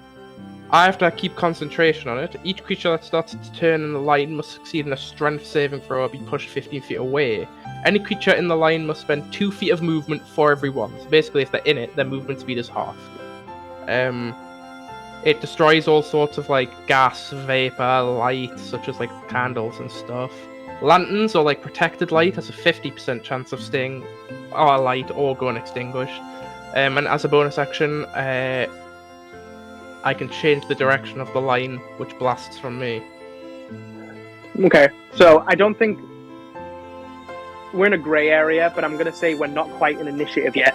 So just for the sake of fairness, I'll say she'll make is it a strength saving throw? She makes no saving throw unless she starts her turn in it. Yeah, but just because we're not in initiative, I'll say for like the sake of fairness to see if she can like push through to get closer to you. So obviously she'll only be like halfway, but it's a 17 on the DC. Yeah, that passes mine because mine's 16. So she's still not all the way up to you, but she like Yeah. one arm up and like her claws digging into the wooden planks on the ground as she pushes forward, drawing her greatsword as she keeps pushing forward. You now see the human woman at the back of the corridor, still clutching Lullaby, and she begins to follow, kind of trying to stay in the. She's just kind of screaming. You really can't hear what she's saying. It seems more incoherent, just like blind screaming. Yeah.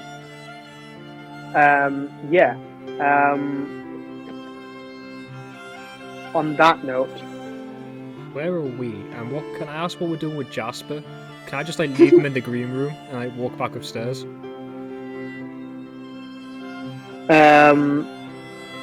after this. So, Eartha and Anya, you are in the green room. You're clutching Jasper, and the for a moment, everything just dims, and when the candle lights flicker back on, the Bone Claw is in the room with you.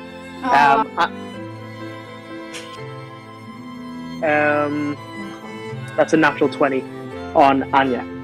So, I'll use cutting words. Okay.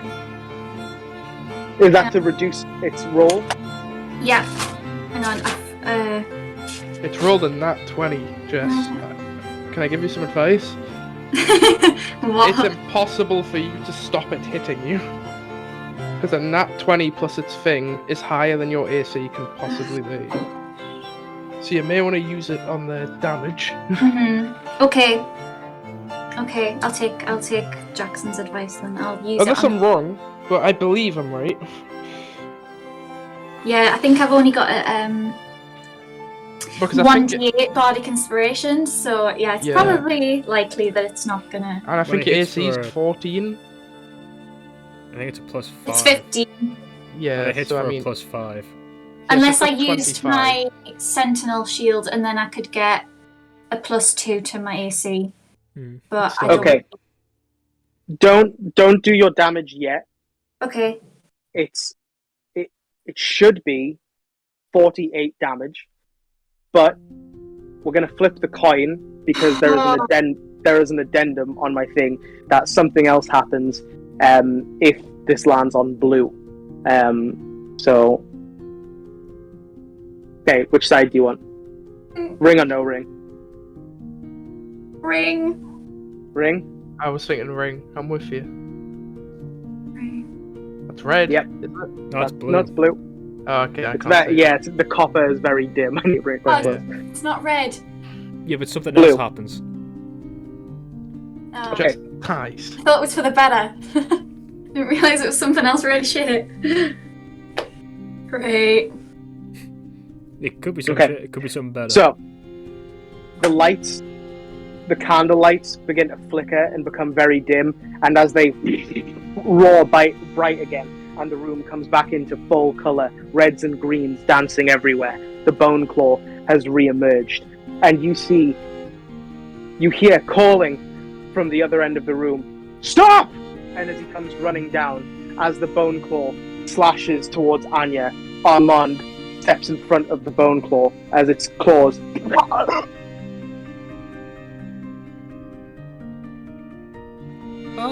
tears out, rips meat chunks out of the side of Armand that splatter against the wall as he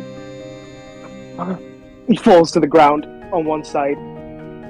Too much blood coming out to heal with some menial medicine, and he just his eyes kind of linger on you, Anya, as you make a perception check. I can't heal that. I don't even think Revivify would heal that.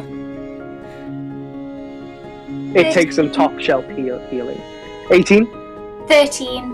13, yeah, it's not super high.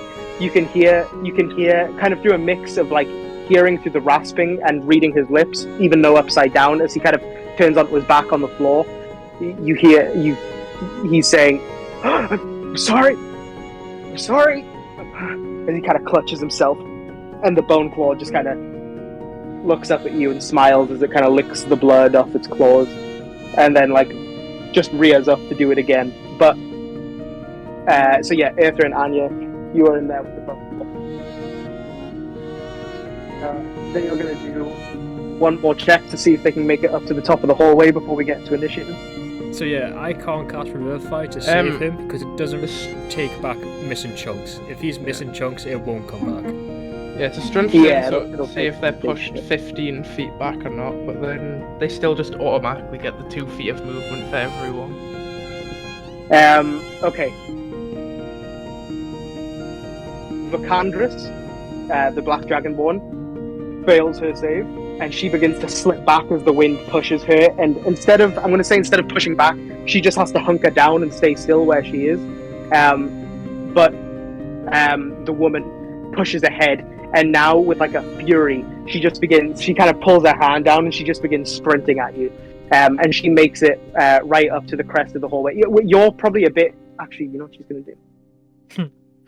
She's going to murder me violently. So the doorway to the green room is like here. You're up here because you wanted to go to the end of the hallway, and then the hallway runs that way down to the Enderon Lounge down she's here. gonna go straight through the door. So as she charges up to you, she looks into the other room, and she sees her son dead. Oh, sorry. She sees Theodora. it is Theodora. Yes. Well done. I got a theory right. But now we got to kill her. Theory. Yeah. And she kind of, Samurai, you're the one. Ithra and Anya more preoccupied with the bone claw up in their business. But Samurai, you can really see now she's kind of out of your wind tunnel as she ducks into the green room doorway, and you see she's not doing anything. She's standing still, just kind of staring like a 1,000-yard stare. Am I allowed to cast a spell? Yeah, sure. At this point, I want to cast. We're just kind of doing this willy-nilly. Samurai's Air Slash. I'd like to cast. So Sure. I've got to. It's 6 feet range, 1 action. Basically, I'm making a spell attack. Does 1d10, and she needs to succeed on a Dexterity saving throw. And if she doesn't, just push back 5 feet. So it's 11 plus 8 to hit, so that's 19. Okay. I think that hits. What's called? You think wrong? Okay, she gets 13 plus 3. She got 16 on the DC. Yeah, that just passes my thing's 16. So she does not push back 5 feet, she holds the ground. But she takes 4 damage. Sure. And on her next turn, obviously, she'll have to keep making the strength throw. Presumably, that's just still in Gusto.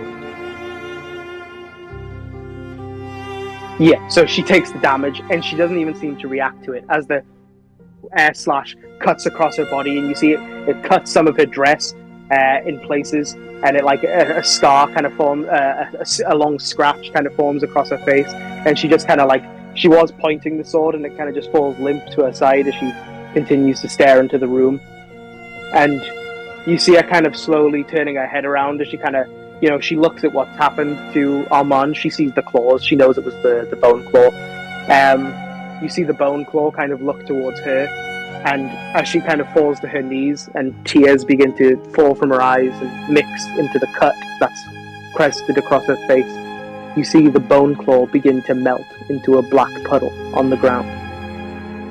Slowly, bit by bit, from the bottom, it kind of shrieks as it falls into the ground, screaming as it presumably dies or is destroyed until it becomes this pool of ichor that leaks through the floorboards and often to who knows where. And she just kind of grows quiet as Vicandris broaches towards you further and further. Eartha and Anya, what are you doing? So the bone claw is seemingly destroyed, and Theodora, you're seemingly distraught on the floor, like on her knees, as she's processing her son's death. And the portal to Westgate is still open. Would you like to go through, or are you staying? What's the plan? Can't leave my boy behind. I'm gonna start. Hey, boys. I'm gonna put the shield away, draw my sword, start running up towards her.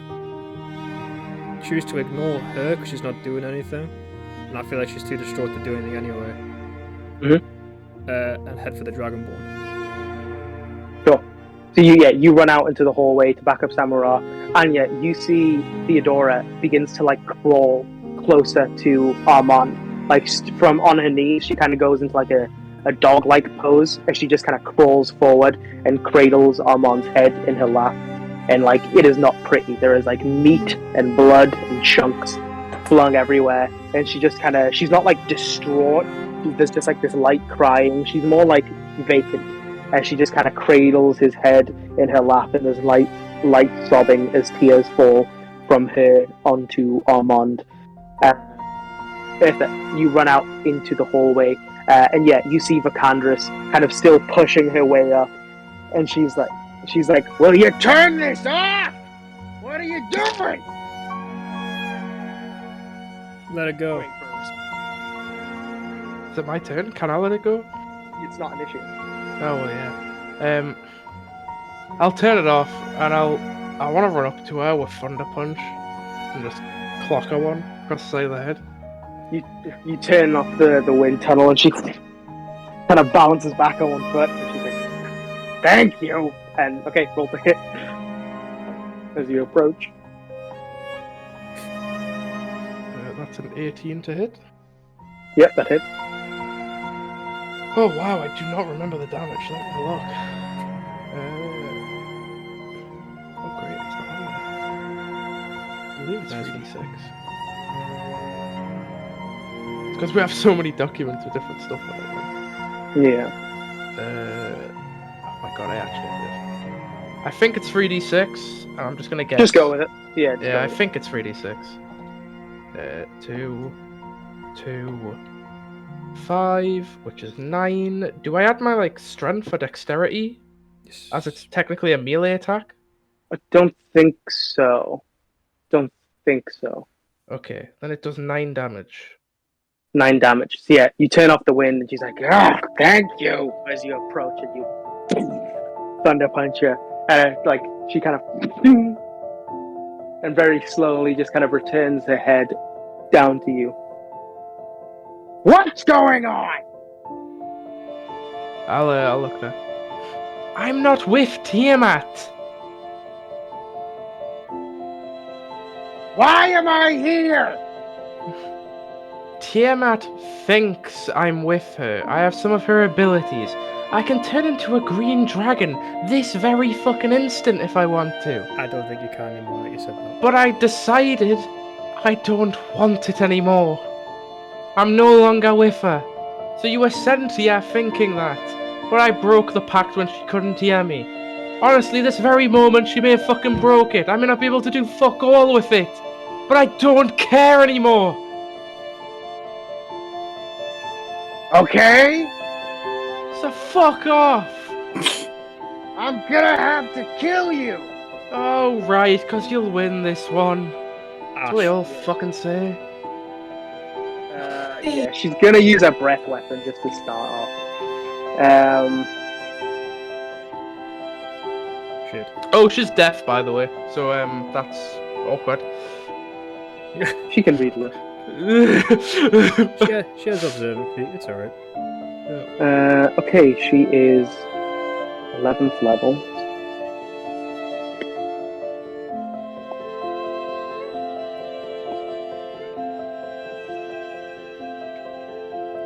Okay, 25 acid damage. Do we make a dexterity saving throw or not? I'm gonna say no because I gave you guys some leeway on that. So since she's just kind of gonna do it, you don't really have a moment because I gave you guys a lot of leeway in that encounter. So for this, so yeah, so kind of as if she was gonna shout, suddenly just a wave of acid bursts from her mouth and kind of broils over you and burns your feathers and your skin and your clothes, and it kind of washes past you. So what? How much was that? Me as well. 24. It is, yeah, actually, probably because it's a 30-foot line. So, yeah. Can I, So how much damage was it? I think it was 24. I'm on 20. I'm on 10 health. Can I, Will you re-roll initiative? Oh yeah, nice. 10. Natural 20. Oh, Jade's in this fight too, which is done for. No, Jade can stay out of it. It's alright. I Just don't keep know. the 10. So, Anya, are you wanting to join this fight, or are you watching your aunt, seeing what she does? Am I next to Jasper? Yeah, I'll say Eartha's kind of just put Jasper on the dining table. Okay. I want to stay in the room, but am I allowed to do anything yet? Yeah, go for it. Well, I want to cast Healing Word to Jasper, and while I'm doing this, I want to like shout to my auntie, like, "Are you happy now? Look what you've done. Like, why did you kill my parents? What did they ever do to you? You know?" you kind of like, as you kind of whisper words of affection to Jasper, and you kind of see it kind of wash over him and magically stitch some of his wounds closed, and kind of lightly heal some of his bruising. And you can kind of see like one of his eyes is black and bulging, like he's clearly been through a bit of an ordeal, probably at her hands, because she's been trying to figure out where the other sword is. He begins to look in slightly better health. He should have 12 hit points. I've just... Yeah. Yeah. I'll add those to him. There we go.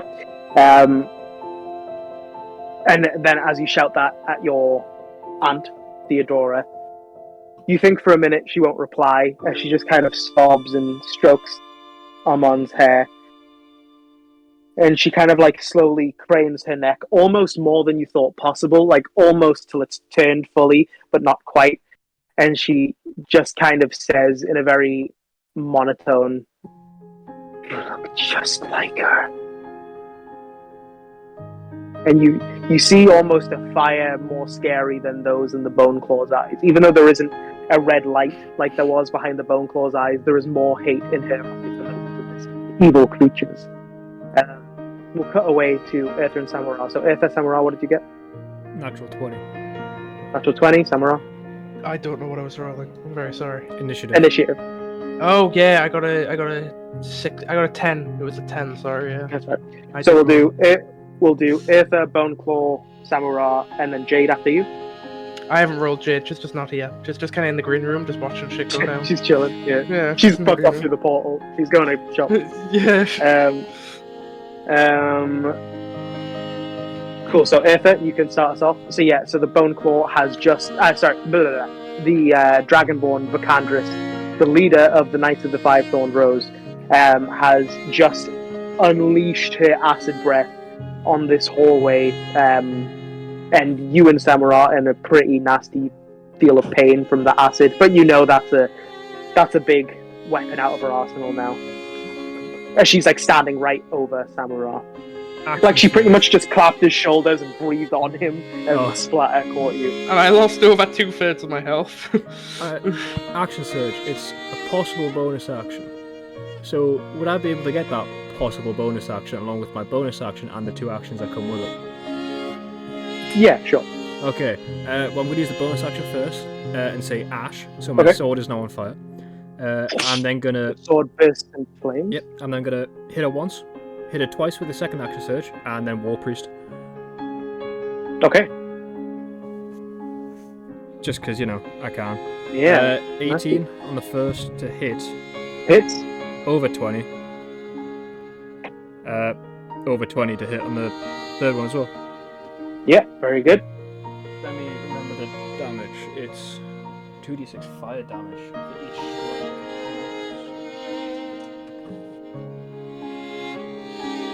I have a question. Because I'm two-handed. Yeah. Because I'm two-handed and I get great weapon fighting. Any 1s or 2s I get to re-roll. Does that count for the fire damage as well or not? Technically part of the weapon. Because it is technically part of the attack, but I don't know if that would count because it's like extra. No, it is part of the attack. So I'll say yeah, because it's part of the base weapon. Right. So yeah, I'll look into it more, but for now I'll say yeah. Right, well, that's looking good so far. That is 9. 5, 9, plus the fire damage.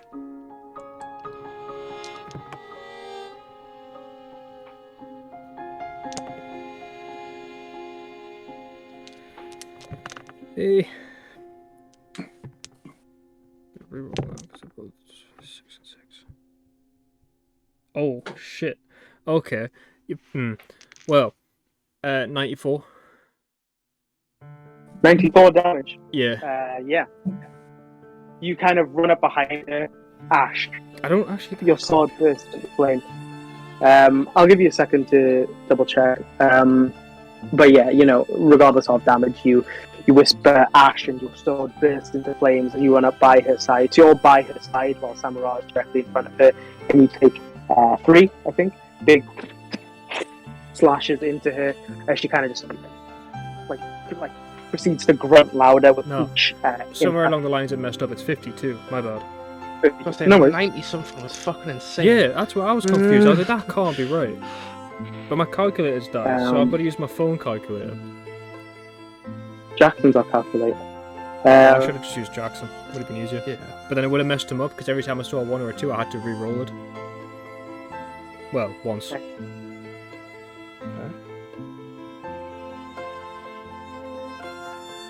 Okay, so yeah, she looks better than worse, but you definitely did a lot of damage there, like not an insignificant amount of damage. So now that you're up in front of her, she is going to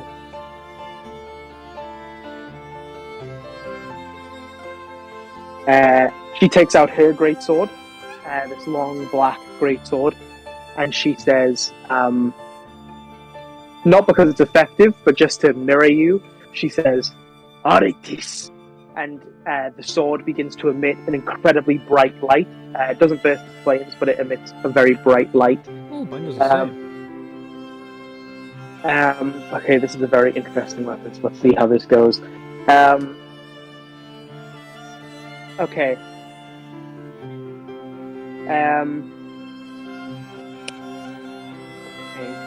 Does she perceive Eartha as enough of an immediate threat to not finish off Samara? That's the question. They just do 50 something damage. So, we'll flip the coin again, and I'll let you guys decide which is which. Do you want red attack Samara or red attack Eartha? Red attacks. No. Red Samurai. red She's armor. gonna spill. No, but she's gonna spill some blood if she hits me. So That's fair enough. That's fair enough. red is me. Okay, which side do you want? Ring or no ring? I'm feeling the ring. Red. That's me. Yeah, I that's told me. you, should have been red, buddy. My fate is red knight. Okay, so it is a magic sword, obviously, but I haven't used it before, so I'm just going to read out what it says while I do it, so you know I'm not fucking, like, being unfair. I die. When you attack an object with this magic sword and hit, maximize your weapon damage dice against the target. So if she hits, she just deals the full amount of total damage of the greatsword. Shit. When you attack a creature with this weapon and roll a 20 on the attack, that target takes an extra 14 slashing damage. So it takes double the weapon damage plus 14, but obviously that's unlikely. So if she rolls a natural 20, then roll another d20. If you roll a 20, you lop off one of the target's limbs with the effect of such loss determined by the GM. If the creature has no limbs to sever, you lop off a portion of its body instead. So, obviously not that. So she does She will 12 roll. damage if she hits me, because that's the greatsword damage. Yeah, It's 10, and isn't if she If it's 12 or 10, it kills me, so it doesn't matter. I'm pretty sure it's 10, but keep going. I might have cocked up. no, I think now I'm sure I think it's 12, but it might be 10. It doesn't matter either way, I die, so... I've only been rolling 10s, so... Hopefully my mage armor and shield is enough to stop this shit. You got a Yo. 2. Is that a 20? Great. Two. Oh, a 2? Oh, banging! That's a miss. So she Wait, is it a pushes great sword or a long sword? great sword. 2d6 slashing. That's Yeah. 12. So, Yeah. um, Yeah. Shut up, Jackson. so she pushes Samura back and unsheaths her greatsword and goes to take a cleave at him, and misses. Now she'll take her next attack. Oh, she's got an attack. Cool. Yeah, she'll. For the sake of fairness, I'll go for Eartha this time. You can go for me again, I think it's fair. She wanted me dead. Okay, fine. I'll go for you. Kill me, bitch. Okay, that is a 19. That's a 19. It's not 20. You're dead. 19 plus. Doesn't need to be Well, a that's plus. the hit. Is it 19 total to hit? No, plus 7. Okay, yeah, I can't shield it, so she hits and I go down. Well, minus 2. Yeah, so she does 12 damage total, but she didn't roll a 20, so she didn't cut off your limbs or deal 38 Double damage or however much Okay. double damage then plus 14. So, she misses you and her sword splinters into the wall. She lets go of the sword and grabs it with her other arm and just tugs it out and cuts straight through you, just slashing you through the middle as you fall to the ground. Would you like, well, this isn't technically how you do it, but I always like to make the death saving throw as soon as it happens. So, blue, you get a success, red, you get a fail, yeah? Oh, I just rolled a 20. Ring or no ring? Ring. That's red. Fail on the death save. Then she'll turn to you, Eartha, and she'll say, "Okay, now we can play." She'll point her greatsword at you. Now it's your turn, Samara, so we'll do another. Can I have at this point, obviously because like Jade and all that, I just sat basically doing nothing all this time. Can I have Jade come and just like see me go down and just kind of like just pick up my body and just take it into the green room? I mean, It's just moving it. I'm not even doing it with it. Sure, but you still gotta make a death save. Yeah. The ring. I'm sticking with the ring, man. Blue. Is that red? Success. No, it's blue. Okay, good. Okay, so yeah, we'll say not this turn because you have to do that, but we'll say from next round, Jade will just take over your turn, and she'll come in and fetch you if that's what you want to do with it. Aether, it's your turn. as a bonus action, I'm going to cast Healing Word on Samara. It's instantaneous. I'm going to cast it at 2nd level. I'm going to say, "Get up, pussy." And that is max heal. So that is 16 health back. I'm then going to hit her with my sword. Go for it. Oh, that might not hit. Maths. 17. I know to it. hit. 17 doesn't hit. Shit. Inspiration. Oh, I can't do that now. Go for it. It's a bit late. No, I'll let you. Oh, well, I need to get rid of them at some point. Okay, Just have- that's Just have a 22. look. 22, sure. Yeah, Hit. let me get rid of that quickly. Alright, so that one hits. So that's normal damage. It's another 9. Plus the fire damage. That is not so good. I get to re-roll those. Not much better. I don't see why it came up with 93 again. 16. I don't know, but I got 16 damage. 16 damage. Okay. Yeah, so your sword's still alight. You take another slash at her, and she kind of goes to parry it, and you go underneath and you slash up her front.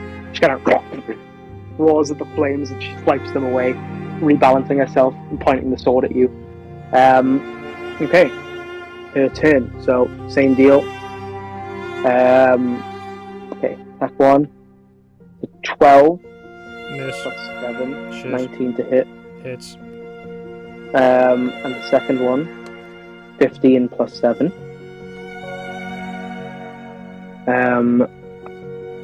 So that is 24 total of the 2 slashes. Guess So who's she losing rushed- it now?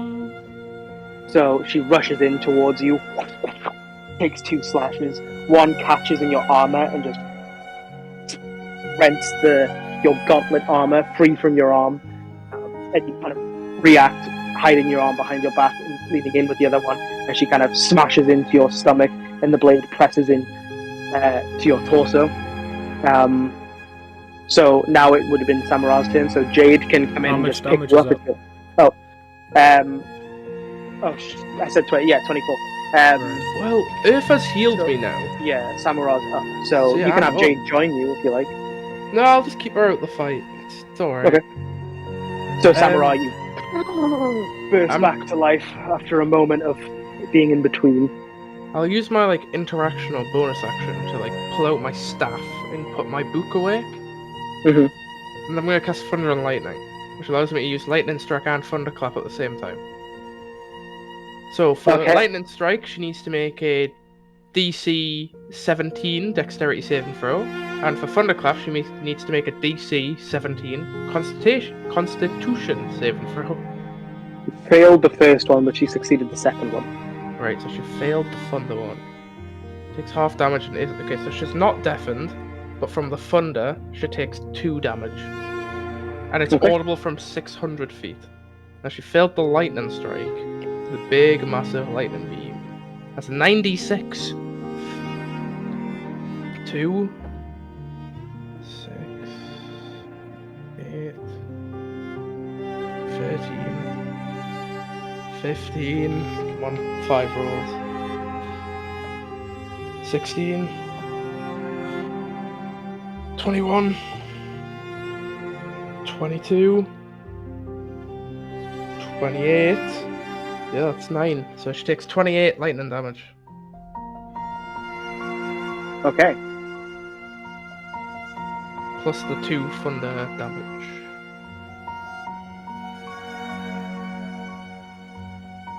There we go. Okay. Just there, we'll cut back to Anya. So Anya, you're with Jasper. Your aunt kind of staring at you. She kind of lets Armand's head fall to the floor as she kind of picks herself up. Give me that sword. Now! She points the lullaby at you, Jasper's sword. Never. Just like your bitch mother. And she takes a stab at you. So I'm going to give her disadvantage because she's not in a great state. Mhm. Not great. I'll say...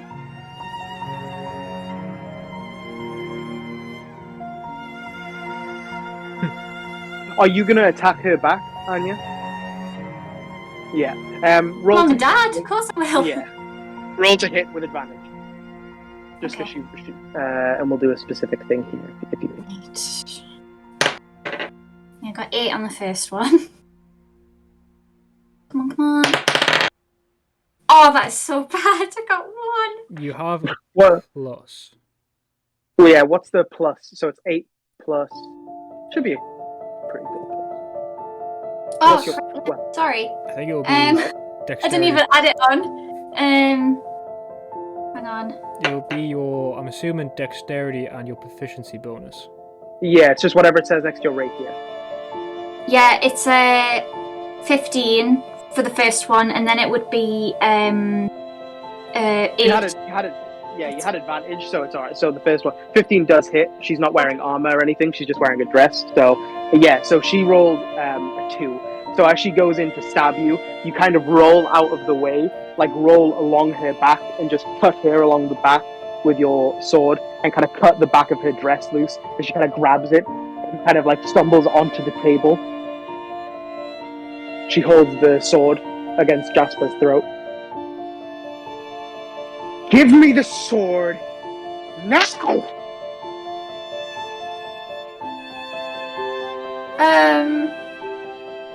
Do you have anything that can... How heavy is the sword? As your Oh, okay. I don't know. as she's staring at you, like she's looking away. She's got the sword against Jasper, and she's looking at you. Jasper grabs the sword and just like elbows her in the stomach. As you've healed him now, so he's feeling a lot better. And he just pulls the sword free, and she's still holding on to it. And as he pulls the sword, kind of pulls her, and she just smacks herself into the table, and she kind of falls to the ground, kind of in a lump, not dead or anything, but like barely injured really, but just kind of like a child, like an angry child. She just kind of like screaming, puts herself in a ball, like hides herself in her hair, and she's just like screaming obscenities. We'll cut back to the fight out in the hallway. So it was just Samura's turn, so that would mean it was Eartha's turn, right? Yes. I'm going to slap a bitch and roll priest. Slap a hoe on a roll. 21. Hits. 21. Two Very 21s. Yeah, right, here we go. So, reroll that. That's a 10. That's a 10. And then fire damage.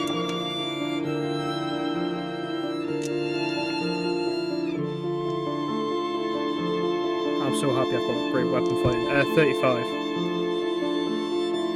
35. That total damage? Yes. Because, I didn't realize. Great weapon fighting's great. Because every time I've rerolled a 2 or a 1, it's either a 3, 4, or 5. And I haven't hit a 6 yet. Nice little boost. How many attacks was that? 2. 2. So you take 2 more pressing attacks, pressing her up against the wall with your flaming sword. And as she rebuts against the wall, she's kind of looking at both of you. Greatsword still drawn. She looks distracted for a moment. She kind of looks to the ceiling. She turns around to the candlelight and she blows out the candle and Oh, she was the champion. Chosen even, not champion. Wait a minute. Can I quickly cast Fireball right where she was stood no. as soon as she disappears? No, she can't disappear in shadows. Because my sword gives off 40 foot of bright light. So there are no shadows. So, you see she blows out the With me there. She blows out the candlelight, and there's still too much light. So she readies her sword. Okay, now who is she going to go for?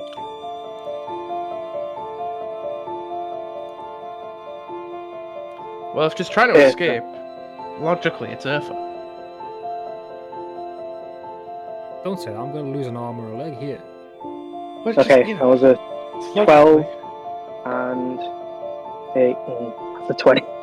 Okay, that doesn't lose a limb. If she rolls another 20, and if that's a 20, you lose a limb. Otherwise, it's just the increased damage.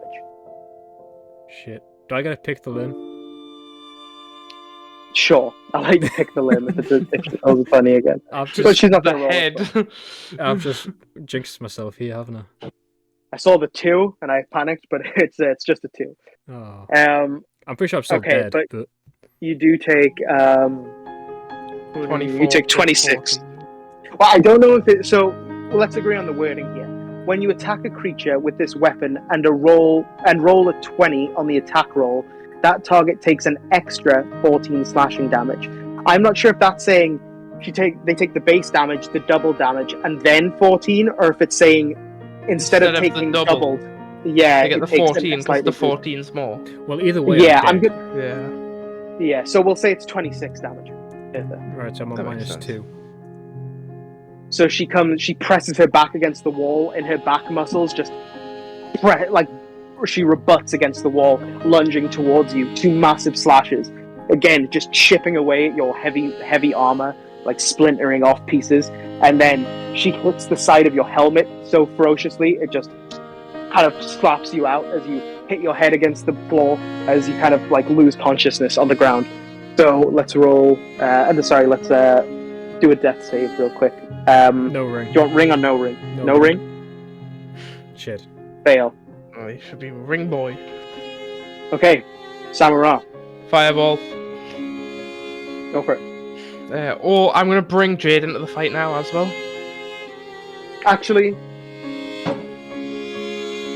no, it is your turn. Sorry, yeah, go for it. Yeah, I'm going to bring Jade into the fight, just as a thing. Do you want me to roll her initiative?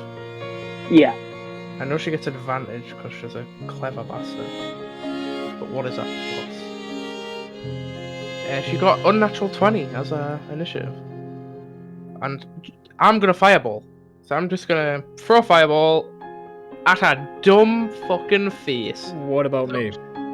Don't worry about ye, because I can make ye invincible. Right. Okay, that's fine. She's got to make a dex save. Me and Ellis are invincible, plus anybody else who's a friend and within range. And the range of it is a 20-foot radius. Okay. If Anya's aunt is within range, she's not immune to it. She's fucking dying. She's alright. She's got to make a dex save, and then the damage is 8d6 halved on a success. So 5, 7, 11,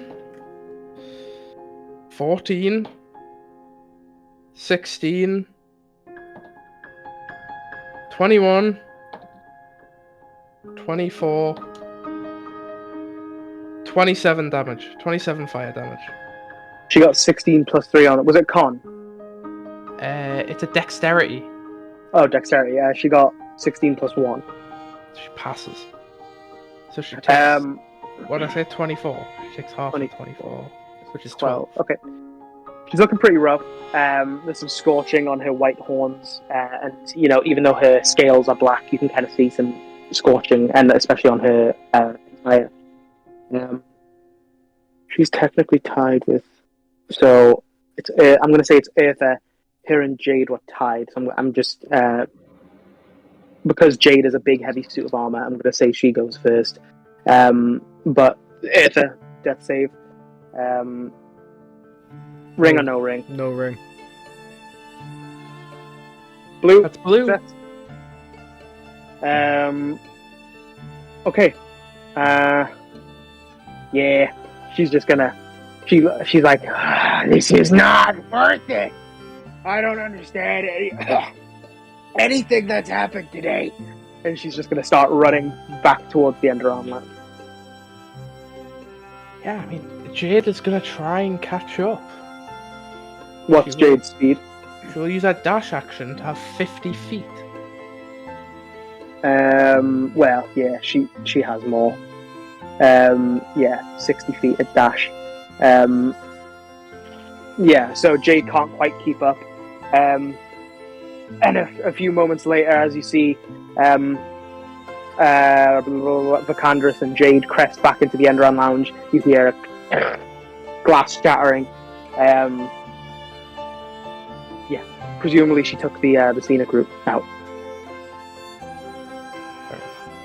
Yeah, you guys aren't in initiative right now. You guys aren't in combat. Theodora is just kind of a clump on the floor, screaming and shouting at Anya and Jasper every few seconds. And she'll raise her head to look at Armand every now and then, but otherwise she's just kind of in her curled up, just sobbing and screaming. Not really doing much of use. Yeah, what would you guys like to do? Well, I want to find out why she called my parents, because she hasn't said anything. She's just called my mother a bitch. So Sure. I'll probably say, like, why did you kill them? Why? Just like, angrily. Sure, yeah. She kind of pulls her hands down from the back of her head, and you can really see like the black makeup. She was wearing like a dark purple eyeshadow and black eyeliner, which has really began to like horrifyingly melt down her face, and she looks like a monster. And she just kind of like goggles at you almost.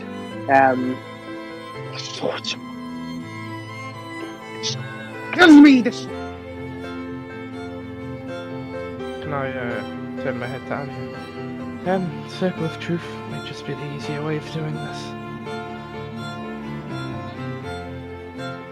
Right, this okay. Anya, you pluck your violin to cast Circle of Truth, and she waves her hand in the air, casts counter spell. I counterspell. She can't counterspell, because she's already used her reaction. But yeah, you counterspell, and she... I'd be alive. No. That's saving throw. I don't have any healing, man. No ring. Success. Yay.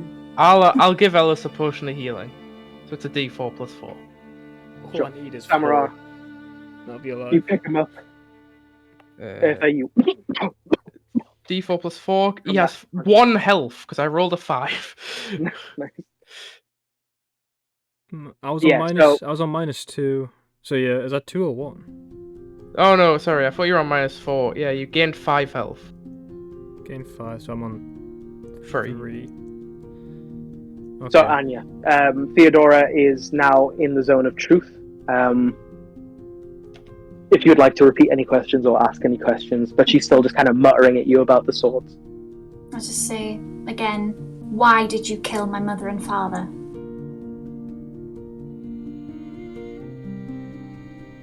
Your mother was a whore and your father was a prick.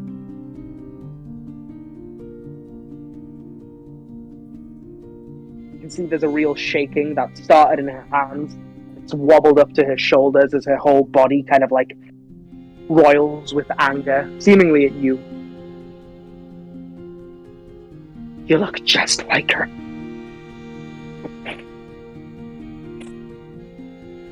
I'm gonna stumble my way down the stairs. Pull out the revolver, or Omen, and point it towards her. Sure. Yeah, you have Omen trained on Theodora. Gonna pull the trigger, just pull the trigger! I'm gonna take it away and walk away a little bit, and just kind of slump myself on the seat. I'll go into the lounge with Jade. Kind of have my own private moment. Your mother got everything she wanted, and now you're taking even... What did you just say? What did you say? Sorry, I couldn't hear you. Probably the tone of voice, my AirPods are feeling... That's not words, it's fine. She said your mother got everything she wanted and she didn't get anything she wanted, and now you're here taking even more.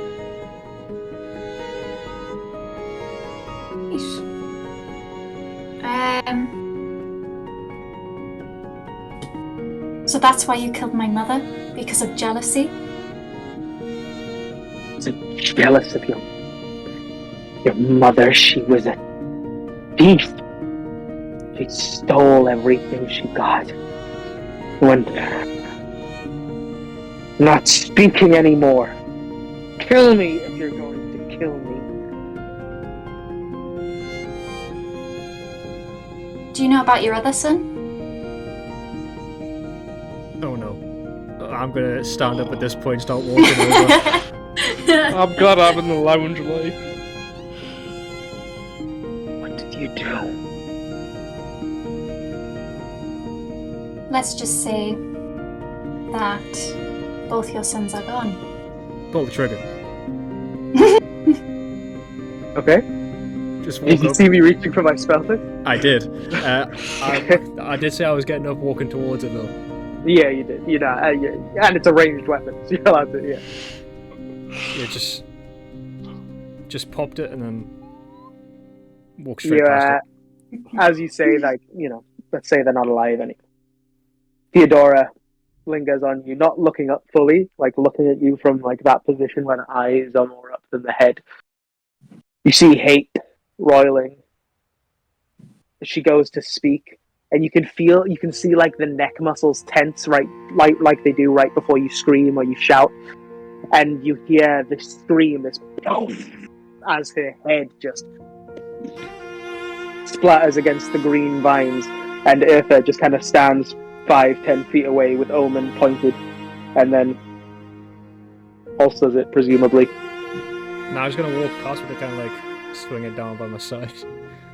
Sure. No, I'm still mangled. The body, the headless body, sits upright for a moment before it falls inwards on her own lap. Rest in pieces. I just keep walking.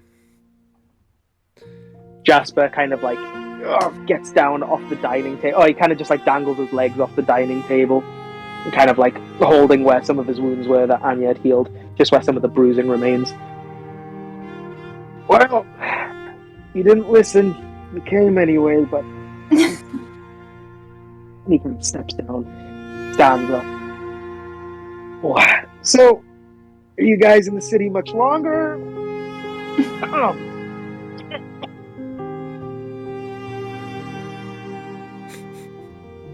I haven't got a clue. I also need to get that wedding gift that I was getting made. He kind of looks off towards a window, looks across the city, and he's like, "Yeah, I think there's going to be a waiting period on some of your commissions." Oh, should I pay up front?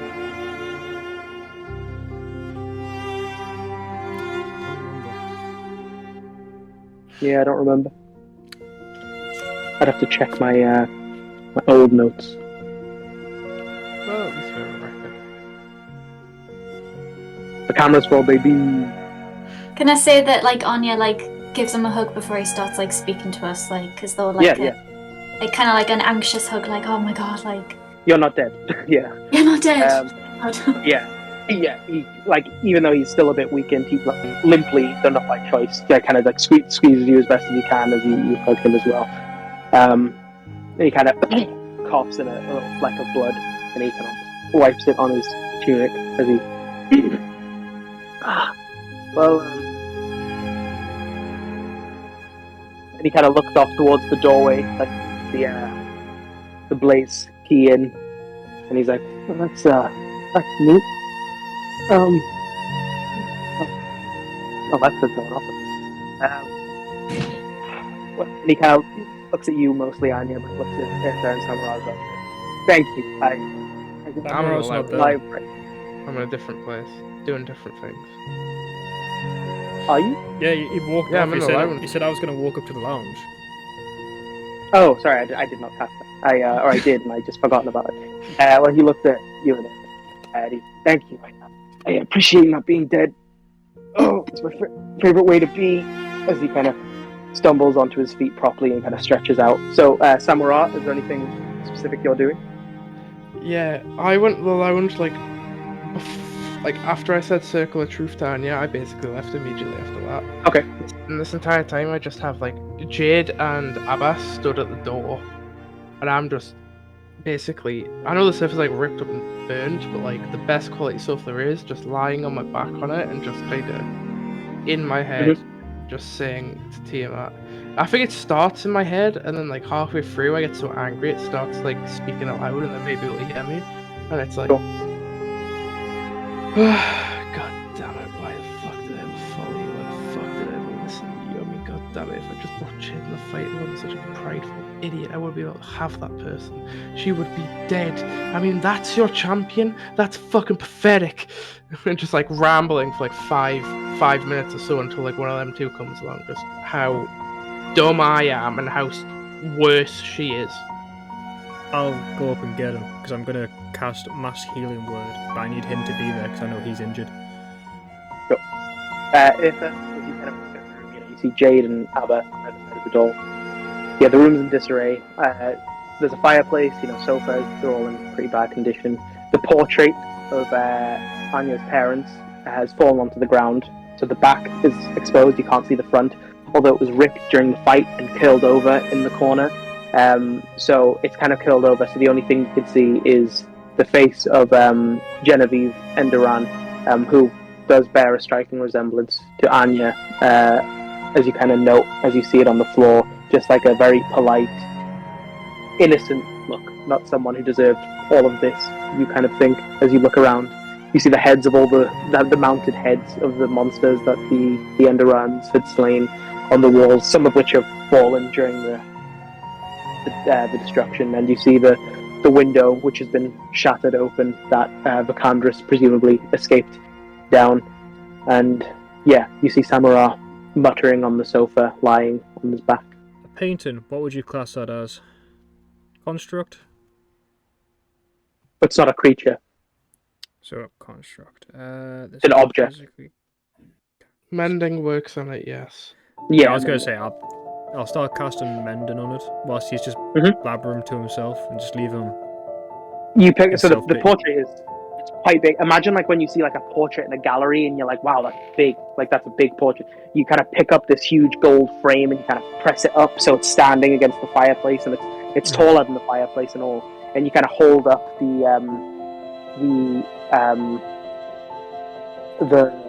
torn canvas up to the side as you cast Mending along it, kind of fixing the sides.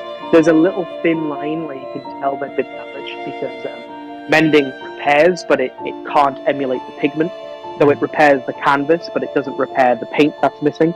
But the frame covers most of it, and hook's it still on it the doesn't wall, actually count. Yeah, And then I'll just hook it back on the wall. yeah. You push it from the bottom, and you kind of get under it with your shoulder until it slides up onto the sliders. Samurai still in self-pity, going over what he's been saying. Samurai, you still in self-pity going over what you've been saying? I think when he comes in the room and I hear him, I kind of get up, I'll go to the window which has been shattered, and like, I'll put my hands on the window frame, and it probably ends up cutting my hands a bit, but like, I'm just in that much grief that it just doesn't bother me. Even if it hurts, I'm just kind of like, whatever. And I'll cast Sending, and I'll cast Sending to the Dragonborn and say, wow, you're pathetic. I mean, a chosen, and you're still that fucking useless? I wasn't even at your level yet. No wonder she thought I'd be better than you.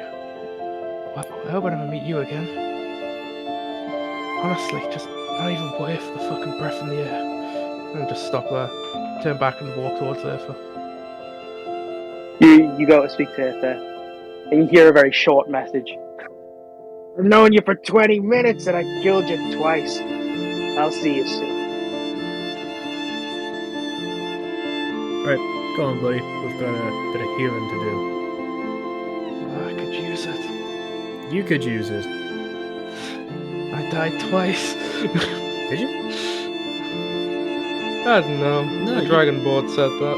Dragonborn's stupid. He's kind of amalgamating the both of you. I was gonna say, you died once, I died once. That's not twice. I didn't die, just unconscious.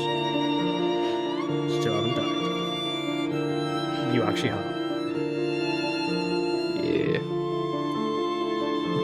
Alright, So- go healer. Yeah, I'll cast Mass Healing Word on the people who are injured. Apart from, obviously, Renard, is it? The son who's now got bits of his stomach missing. Oh, he's dead. Oh, yeah, I know. I swear I didn't Lose any remember. hit points. You can't heal dead people. Verify won't even heal Yeah, up. so you three and Jasper, presumably. Yes. I didn't lose any hit points. Because you did the smart thing and you stayed in the fun room. Everyone. Avoided the big angry dragon lady. So if that heals you guys up for however much? How much was it? 14 each. 14 I each, would right? love to be And able to. Jasper will take that as well. So yeah. I was just going to say, can I quickly ask Jasper a question? Sure. Why did she want the swords? What did she want with them? He kind of pulls out a chair. Some of the vines kind of like slither back as he pulls it out, and then some of them push in and like pick it up to help him as he drags it out. And he puts it down and he sits on it and he's like, she did a lot of raving when we were hanging out.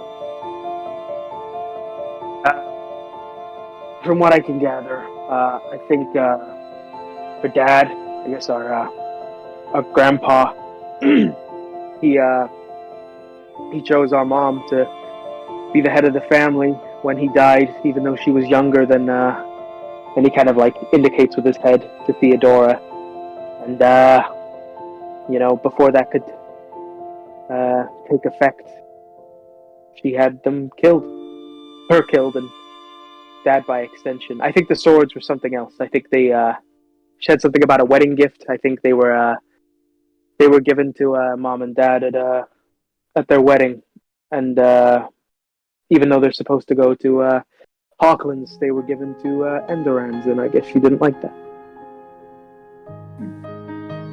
Well, I kind of feel. oh, sorry. I just kind of feel bad for her. I mean, she's just full of hate. Now she's Everywhere. not full of much. Yeah. Well, I guess she's with her son. I guess she's with her sons now. Well, I guess she's with us. Sorry about the lounge. Oh, we'll get it. By the time both of us are done, we'll have more heads hanging there. And then he's like, I would say we could start with hers, but Well, Mother and Father would be very proud of you. You too. I fixed your painting. Yeah, if that comes back in with the painting. I know it's hung up. Oh yeah, sorry, yeah. Thank you. That means a lot. It's Well, least I could do after scattering your auntie. yeah. Well, saves me having to do it. So, you know, I owe you one.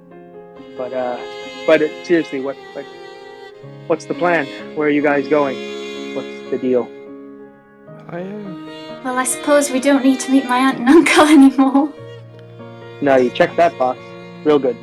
Actually, what about the uncle? Like, it's. I got the sense he's a bit of a pushover. I don't think he's the. So he's not to worry about either.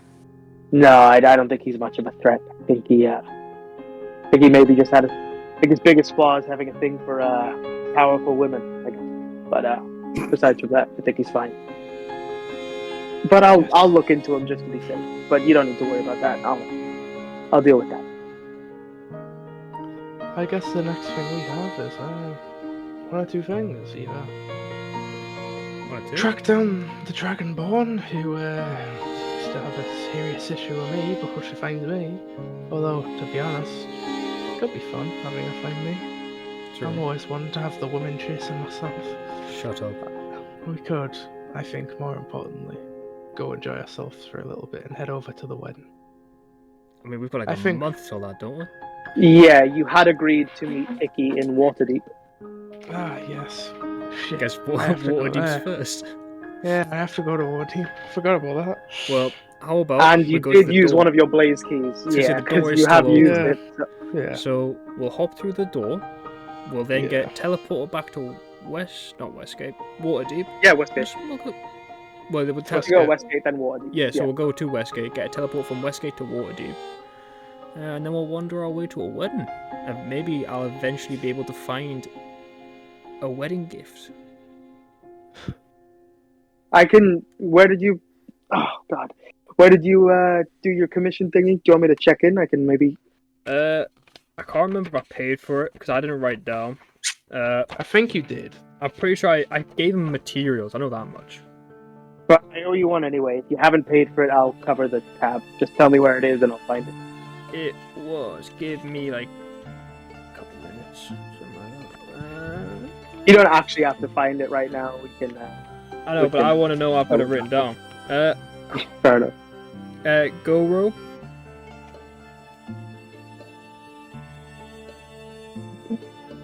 Okay. Is it go? He's a dwarf, I believe. Cool. Yeah. Yes. Yeah. Okay. I'll check in on that for you, and I'll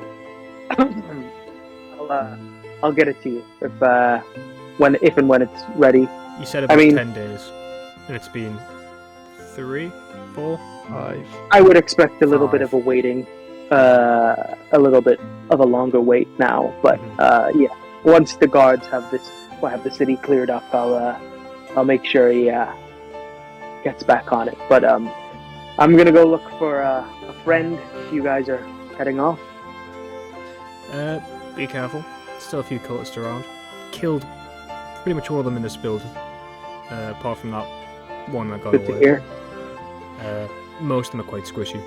You can like sneeze at them and they'll die. Good to know. Germaphobes.